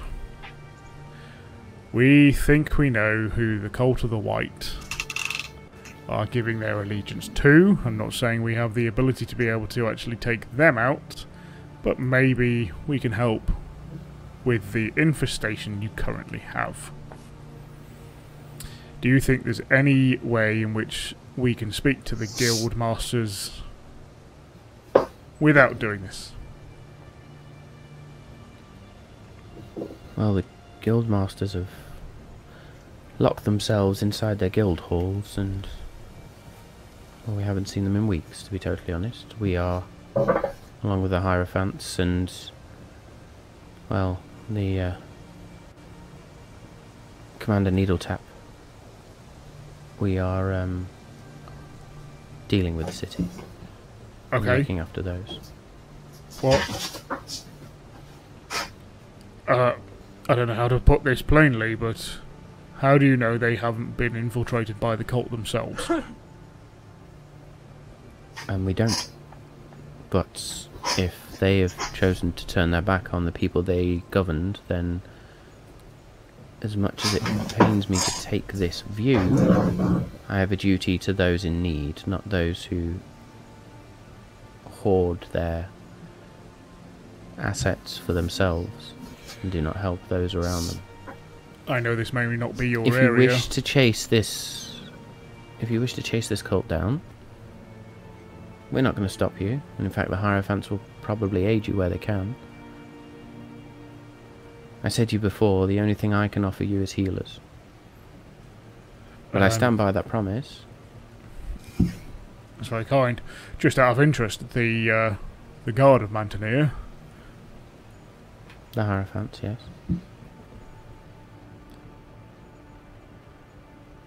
Have you heard of any sway in their allegiance since the guildmasters have shut themselves away?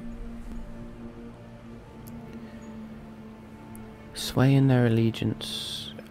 I suppose you could say so. They did take their orders directly from the guildmasters, but one individual has certainly provided a charismatic voice to guide the Hierophants in a different direction and protect the city. He's the one that shut the gates, invited people into the temple, with my say, of course.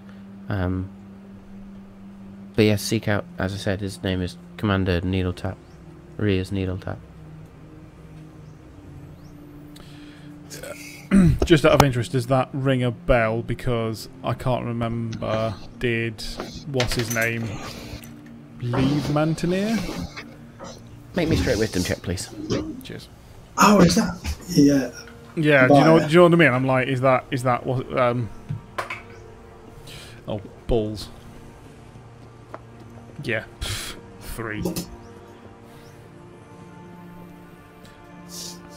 With a 3. No, not really. Yeah, I'm thinking of other things. Well, and maybe if we do try and aid. Damn, what did you keep calling those? The guards? Hierophants? Hierophants.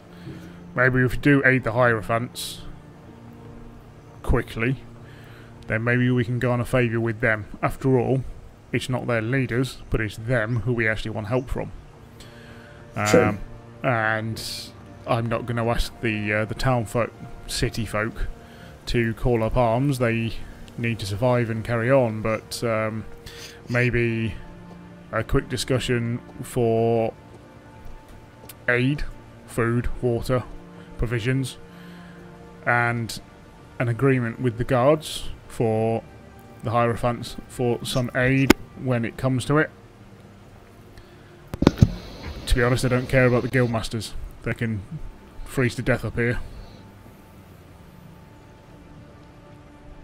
I suppose the only thing we need from them is them to accept me as king. Why? For it to I'm become inclined official. to agree with the Goliath on this. The guildmasters will very easily...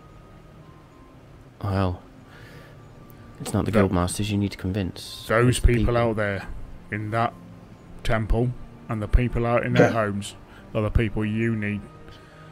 Those 14 guildmasters will be on their backs without the will of the people. Without the trade, they have no power. Other Yeah. than the money they hold, but... That will be for naught if no one wants it. I say we go out and help the people. We didn't really know what we were going to do and whether it was just going to be a speech to some nobles, but this feels like maybe the longer path. It's the more, ironically, noble path to take. I would say we do this and we try and help them. After all, I'm inclined to agree. it will certainly help the rid ourselves of some more of our foe. And I will Make say to perception Shank in my checks, head, please, why both of you. don't you give me pep talks like Dargon does? Did you say perception? You're the king! 24. I'm not here to give you pep talks, I'm here to fell your enemies. For an island! And for Nyland, is it does get me going. It does get the adrenaline pumping. But sometimes I need a bit more egging on, and I think that's where Dargon comes in. Oh, well, if my services are no longer required, then, my lord, you may put them in a box. That's not what I mean. I just mean phenylene is helpful, but so are other words. So I was just, just a bit of in the moment feedback. That's all. Stab them? another great set of words. Yeah, again helpful. Yeah. Okay. Thank you. Appreciate your help. You get that feeling of confusion from Shank. They're just like, what? Perception check, Dargon, was a 24? 24. 23 for me. Ander? 23. Both of you hear this roar from outside. Bollocks. You hear shrieks from people. And there is then the sound of screams from outside. Ander, I believe that is our cue. Can I determine what sort of roar it is?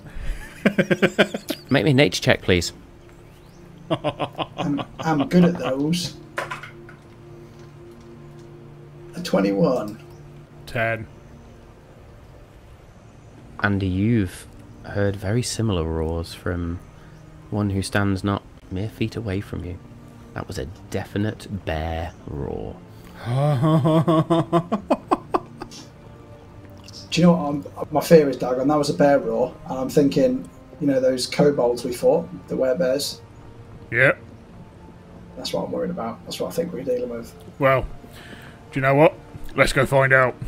I'm going to buy all leave, and I'm just going to peg it out of the office. And I'll follow behind you going, phenylene! Dargon sprints outside, and in your mind, Andy, you can just hear Shank say, "Oh, yeah, shit, phenylene!" Phenylene! You both sprint out, and you can sort of dash out the doors. I say dash out the doors. The doors get pulled open for you as the both of you come sprinting through the church.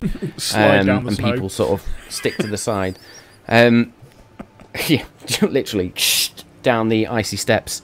You hear the roars coming from the east of the city, where you saw those shifty individuals.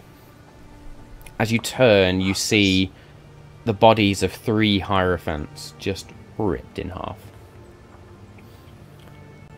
And you then look to where these 3-4 buildings were and see 2 black, dark brown, man-like bears and a single taller but still medium white bear whose fur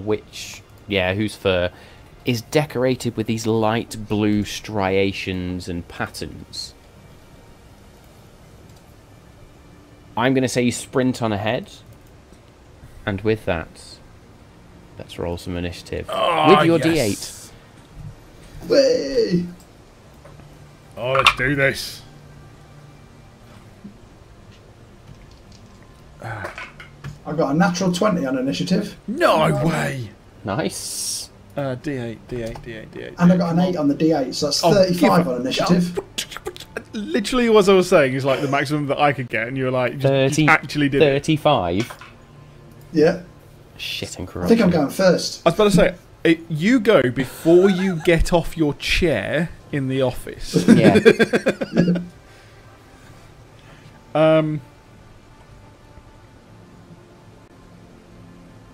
Dave's got to do maths and he's struggling in the heat. Yeah, I am. 16. My God, that was just ridiculous. That's not the right Dargon. That's the right Dargon. 16 for Dargon. Yep. Excellent. So I'll click start on that, and we'll put Dargon there. We'll put where's Anders' new one? There's Ander. 35. Ander there. Yeah, 35 is fucking ridiculous. Let's share a map link.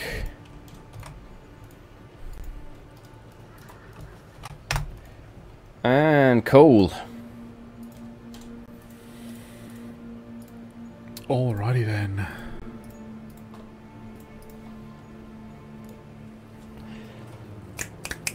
So I'll give you a moment to bring that map link up. Thank you again for the follow, which again I've missed. I apologise. Somebody slap me next time. But yes, thank you for joining us. I've been enjoying it so far. Yet. Link ain't come through, Matt. There's been a... No, there was a... I see somebody thanks somebody for a follow in the chat earlier. No, I mean the Albert Radio link ain't come through. Yep. Oh, that's because I've sent it to the wrong sodding chat. That'd be me. Nonce. What a knob. We'll have some random people in the Albert in a minute. just gonna... Funnily enough, I've sent that to the competition winner, so just gonna delete that message, so I've not read it yet. Okie dokie, here we go. Fun dabby dozy. Cool. So you can just about see it, but the white werebear is here, and the two black werebears, which they are quite clearly werebears, you've seen werebears, are there. They are full... Again, hybrid werebears. Hybrids. I have nicked some tokens from the Incarnate community, so thank you to the Incarnate community for providing that. I may be wrong, because I don't know whether these change, but are they not large? In this instance, no. Cool. Just double check him. Let me just double check that.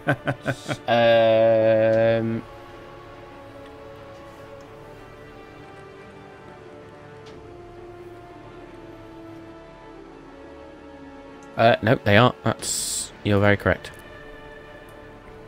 That's alright. That is going to even out the fight in a minute. Going to make them easier to see. I just missed the one bit in the character sheet, and I was thinking to myself earlier, I swear these things are large, but it said medium.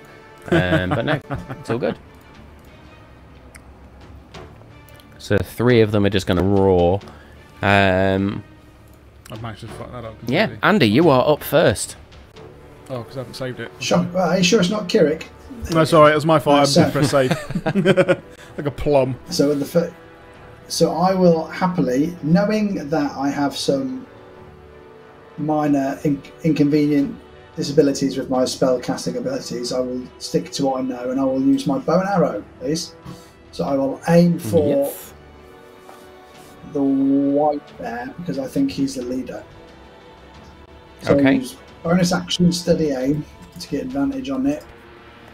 Come on, get another 20. Good. No, still alright though. That's 28 to hit. That'll do, wouldn't it? With 14 28 to hit will hit.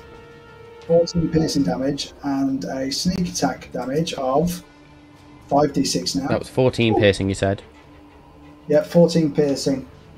And then a sneak attack damage of 21. Nice. As you literally skid to a halt and take that moment, now you're in the combat, to just... And the arrow just streaks out across the courtyard, flying over these 3 ripped bodies, which I've not put on the map, and just strikes true into this white werebear, which growls very loudly. And you can see in one hand holds a great axe, which they just sort of swing around, getting ready. That will be your go. You now notice is that other individuals seem to enter the fray. 15, 20, 25, 30 to there. A figure dressed in very similar outfit, or in a very similar outfit to those individuals that were hanging outside, sprints forward from behind one of the buildings, and they are going to...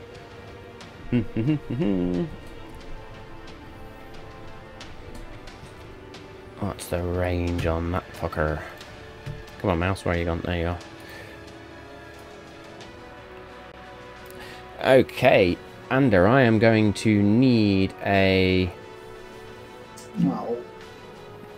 wisdom saving throw, please. Oh man.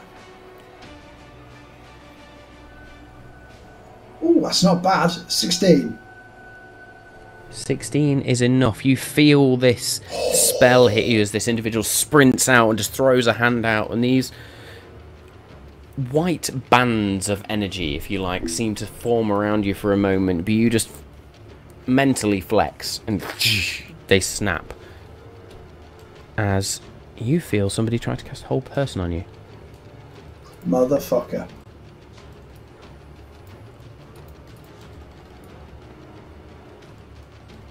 Okay. Another individual is going to sprint. You can see them behind the werebears, but they sprint into view. The white werebear then is just going to take that great axe and is going to move 5, 10, 15, 20, 25, 30 to there and begins to sort of run up. In fact, we're going to go 35, 40, 45, 50, 55, 60 as it dashes. Blimey. Makes a dash to sort of get towards you.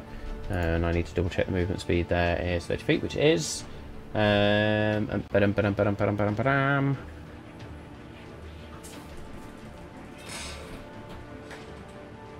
all good. That is that one. We're then over to you, Dargon. Okie dokie. Well, we only know one bonus action that's going to be used straight away, and that is I'm going to turn into a hybrid werebear. Nice. Where's how's that the going to work with your new token? Where's the armor token? There's the token.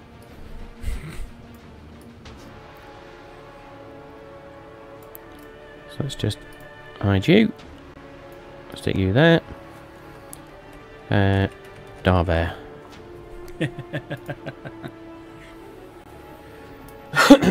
So Brilliant. Dargon just grows.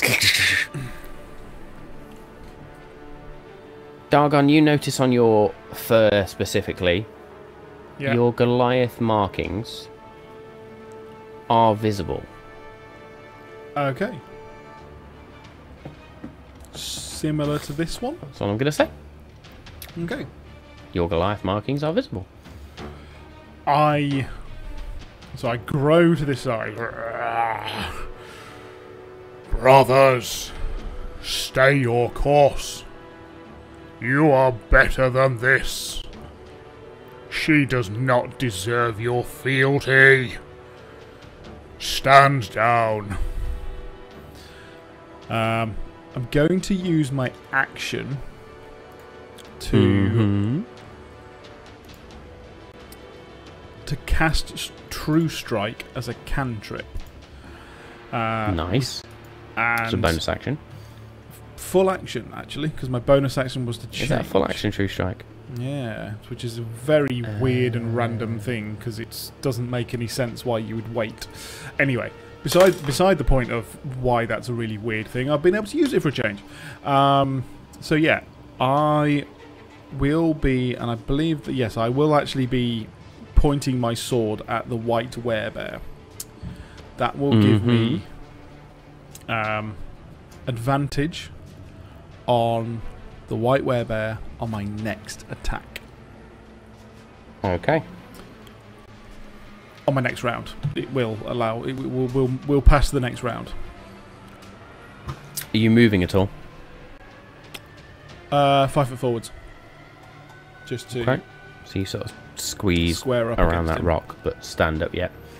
I mean, Excellent. actually, yeah. So let's say I actually go there. So I am like, you know, Ander is truly In front of behind. Ander, Yeah, yep. yeah. Okay.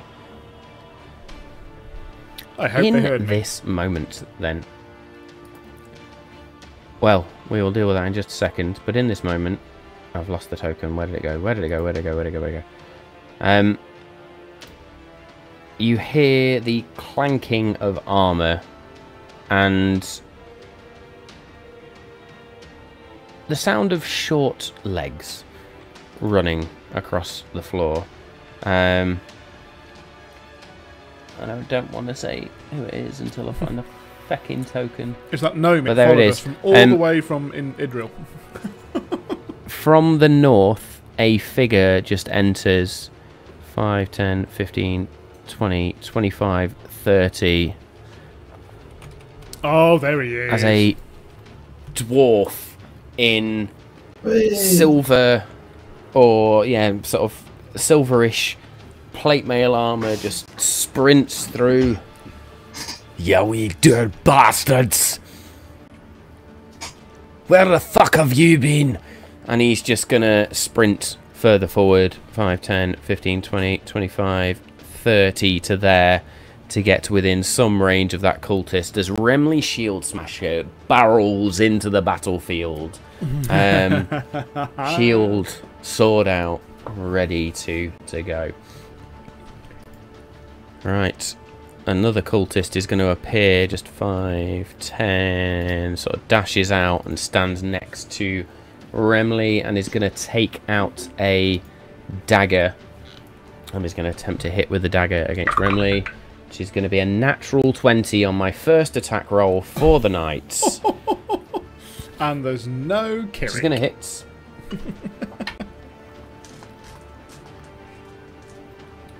That's going to be 2d4.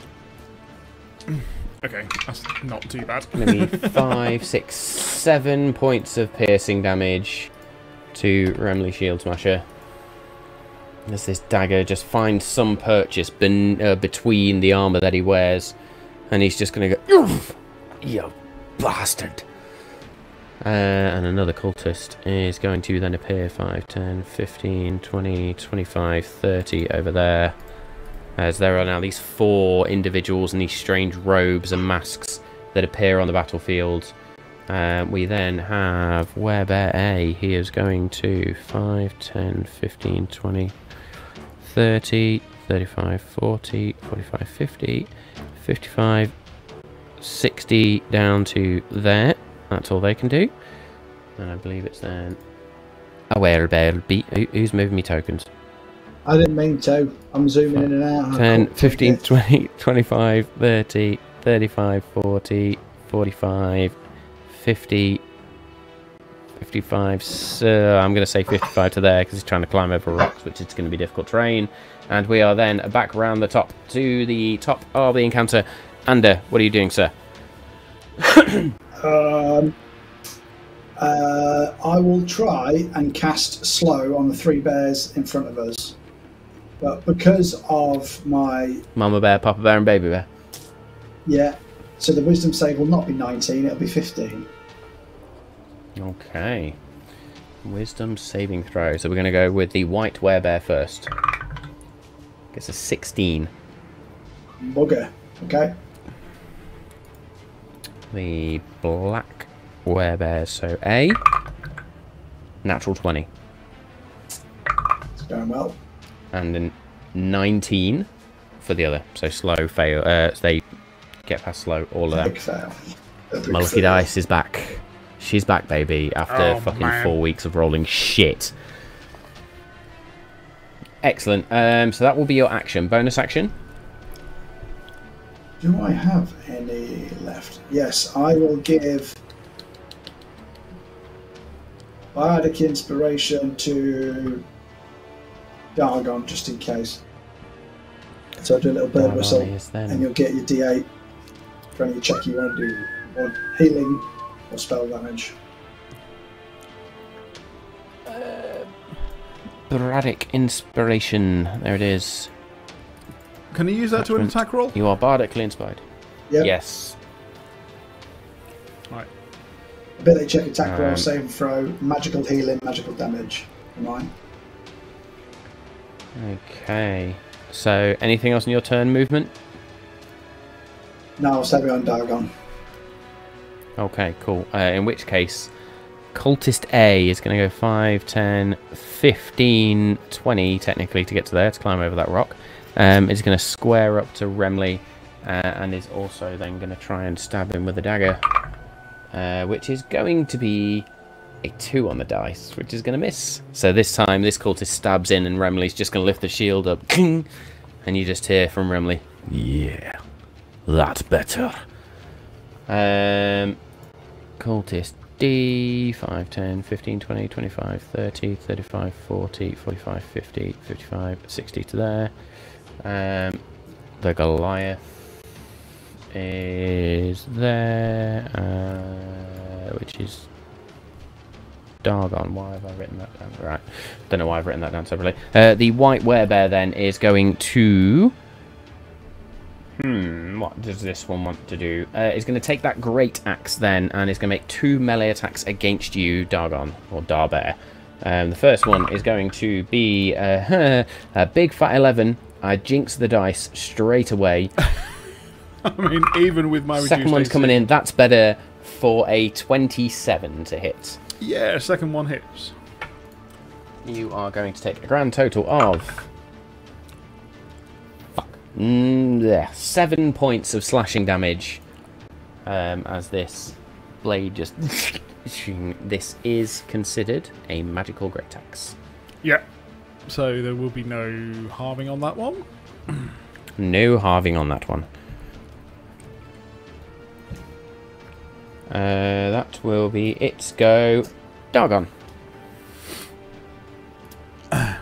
So, you know, if I've got the impression that that little speech fell on deaf ears, let's say, as they've hunkered round and attacked me, then I'll just look at the white werebear in front of me with like, so be it, brother.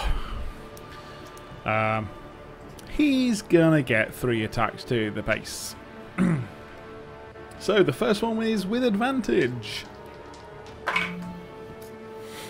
That's a natural 20. Nice. Yeah. Okay. Swing Timiel's Wrath. Two-handed? Single-handed? Single-handed. Single-handed swipe. Just straight across the chest. Roll that damage, sir. Sorry, I've just thought about... So, hang on a minute. What is my armor class if I am holding my shield? Yeah, so it's 16 plus 2, so it's 18. I just need to remember that. 18. Fine. Okay. So, yeah, I'm going to stick with that. So that is a D8. So...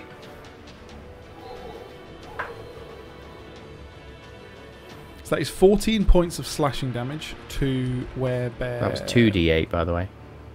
Yeah, I just rolled badly. Okay, just make sure. 14 points of slashing damage. Yeah, I rolled a 2 and a 4, so that was pretty poor. Okay. And then 2 more attacks to... to the white werebear. Go for it. So 18 to hit. 18's going to hit. And then something ridiculous like 32 to hit. Yeah, just a bit. Just a little bit.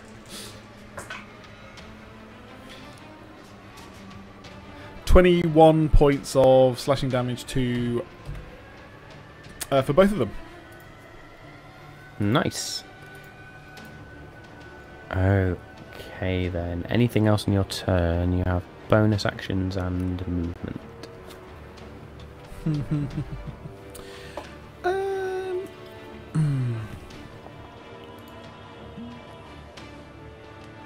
Yeah. Hang on a minute. Can I see... he can hear or see me.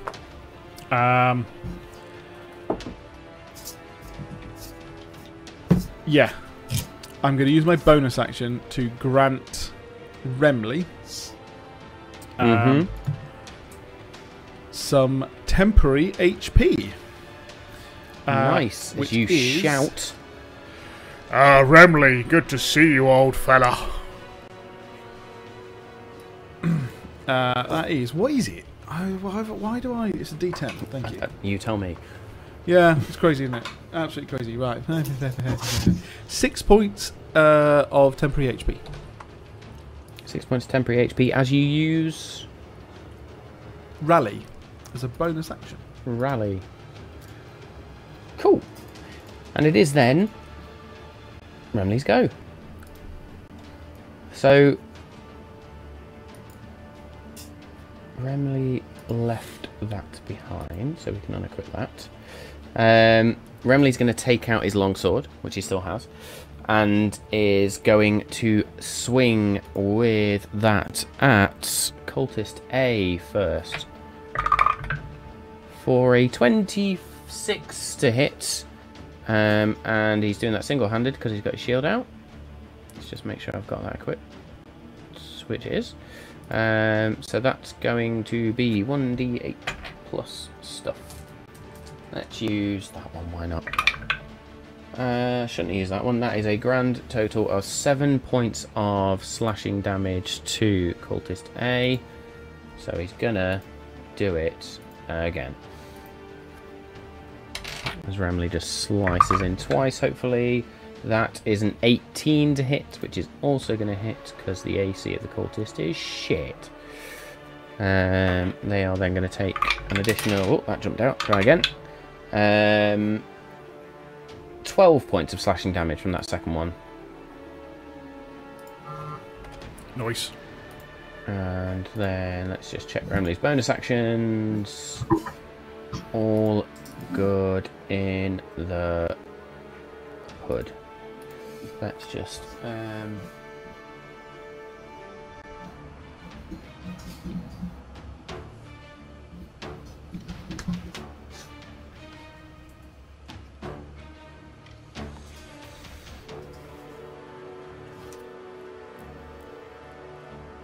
okay, yeah,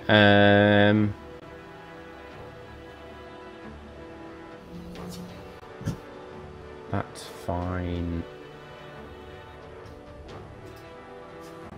What did I roll with the first one? Oh, no idea. Hit. Don't worry about it. That's fine. Cool. Carrying on then. Just because Remley's got a rather interesting mechanic in his sheet. Anyway, Cult Fanatic B then is going to attempt to cast Inflict Wounds on Remley, which is going to be a touch spell. And that is going to be a plus. That to hits. It's going to be a 10.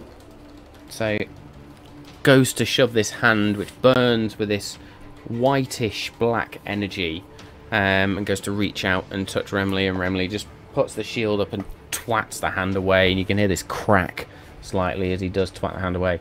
Cultist C then is going to 5, 10, 15, 20, 25, 30 is going to get him to there. 35, 40, 45, 50, 55, 60 will get them to there. Werebear A is going to come down 5, 10, 15, and they are wielding a Great Axe 2, and they are going to make 2 attacks. First one against you, Dargon, is going to be a 22 to hit. Yes. Second one is going to be a big fat 9. No. So you are going to take 14 points of non-magical slashing damage. So 7. 7 points. Cool. 7 points of damage. Werebear B is going to climb up on top of these rocks and is also going to make 2 great attacks against you. First one is an 18. Meets. So hits. Second one misses. So again, you're going to take... Oh, that was shit. You're going to take 5 points of non-magical slashing damage, reduced 3. Ooh. Alrighty. Back round the top to Ander. They are... are they considered close range for the bow and arrow now? No, because you're not within 5 feet. Neither of them are within 5 feet, so you're all good. Okay.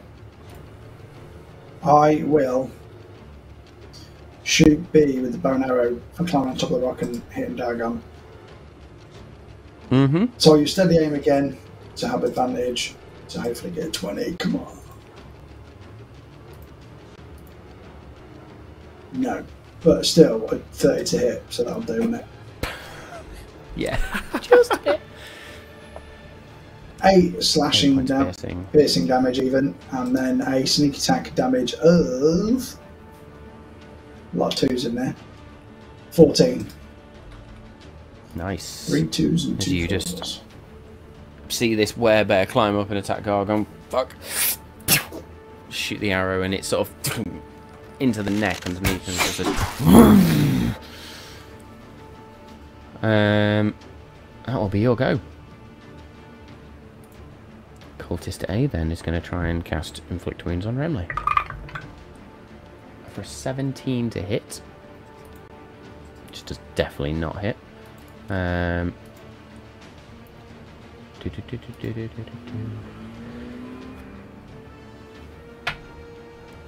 I've just realised they make 2 attacks. Oh well. Anyway, Cultist D is going to attempt to cast Hold Person on Remley, and Remley must make a Wisdom saving throw.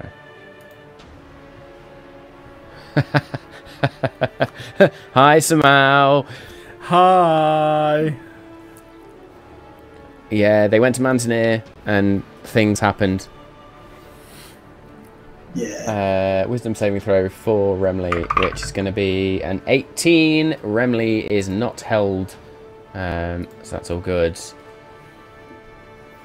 Then over to...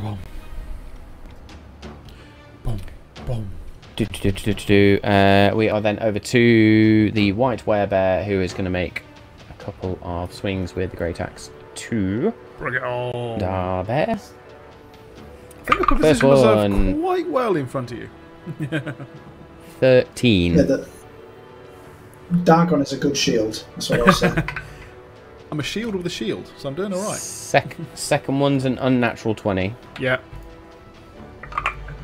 So that's going to be 7 points of magical slashing damage. So, yeah, half to 7 was it? No.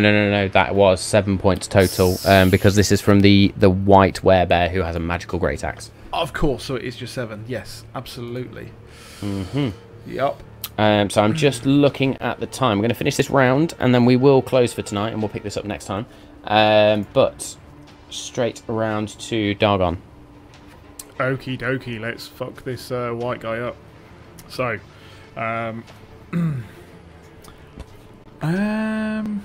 let's have a bit of a... Yeah, let's go with a... I'm going to swing what looks like towards Werebear B, who hit me last. I know the white werebears just hit me. I've been looking like that, but I actually go straight back for the white werebear. So I'll be doing a feinting attack, giving me advantage on my first roll. Nice. Which it was very close. It was a 19 on the die. Yeah, if it's 12 or more, you go. I'm a mutant bitter. That is one of them. Well, if I hit on that one, so let me just roll the other two then.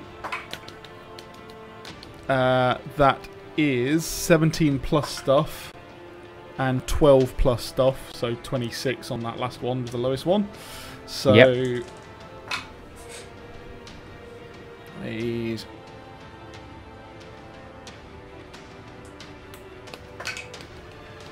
33 points of slashing damage total.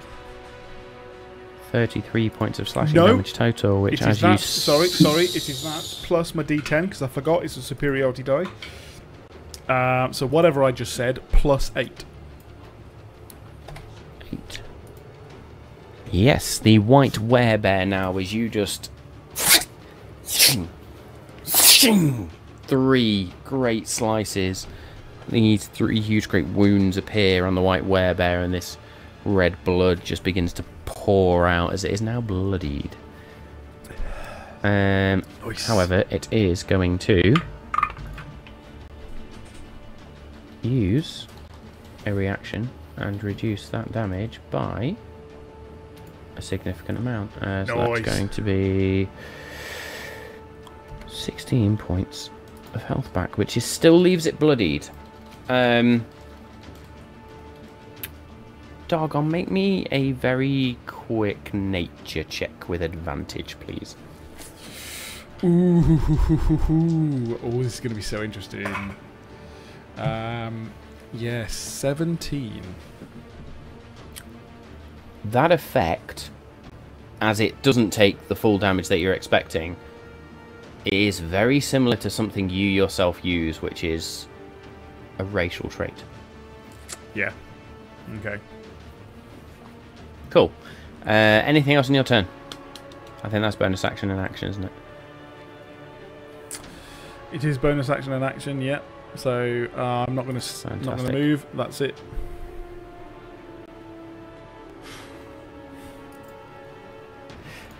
Sorry, Samal's decided to message us on the Malt Magic chat that we've chat. got now, and it's a rather amusing way of saying. So, sorry, it is Remley's turn then. Remley is going to, of course, with the longsword, just fucking wail on these cultists because he doesn't give a shit. So the first one is going to be, he gets 3 attacks. Natural fucking 20. Kill him. Kill him. 2d8. Oh, that was almost 2 8. So that's 8. 15 points of slashing. Yes, 15 points of slashing damage to cultist A with the first swipe, which is enough to bloody A significantly. Yes. Remley is then going to do it again. Nope, that jumped out. Roll again. That's a 14 plus stuff, which is going to hit. So that's 1d8. 6 points of slashing damage. So he's then going to do the third swipe on it. Oh, that's disappointing. That was a 16, I believe, which is still enough to hit. Oh, I rolled a 1 on the damage dice there. That's 6 points of damage. But Cultist A is really, really, really not looking good. And when I can find my mouse, we're then over to Cultist B, who is going to try and stab Remley twice this time with the dagger. First one is a 16, is going to miss. And the second one is a 16, is going to miss. Cultist C then is going to 5, 10, 15, 20, 25, 30 to there. I'm going to grant you advantage on this, actually, Dargon, but I need you to make me a wisdom saving throw, please. Okay, sweet. Sorry. Wisdom Just saving throw. Significant cover there.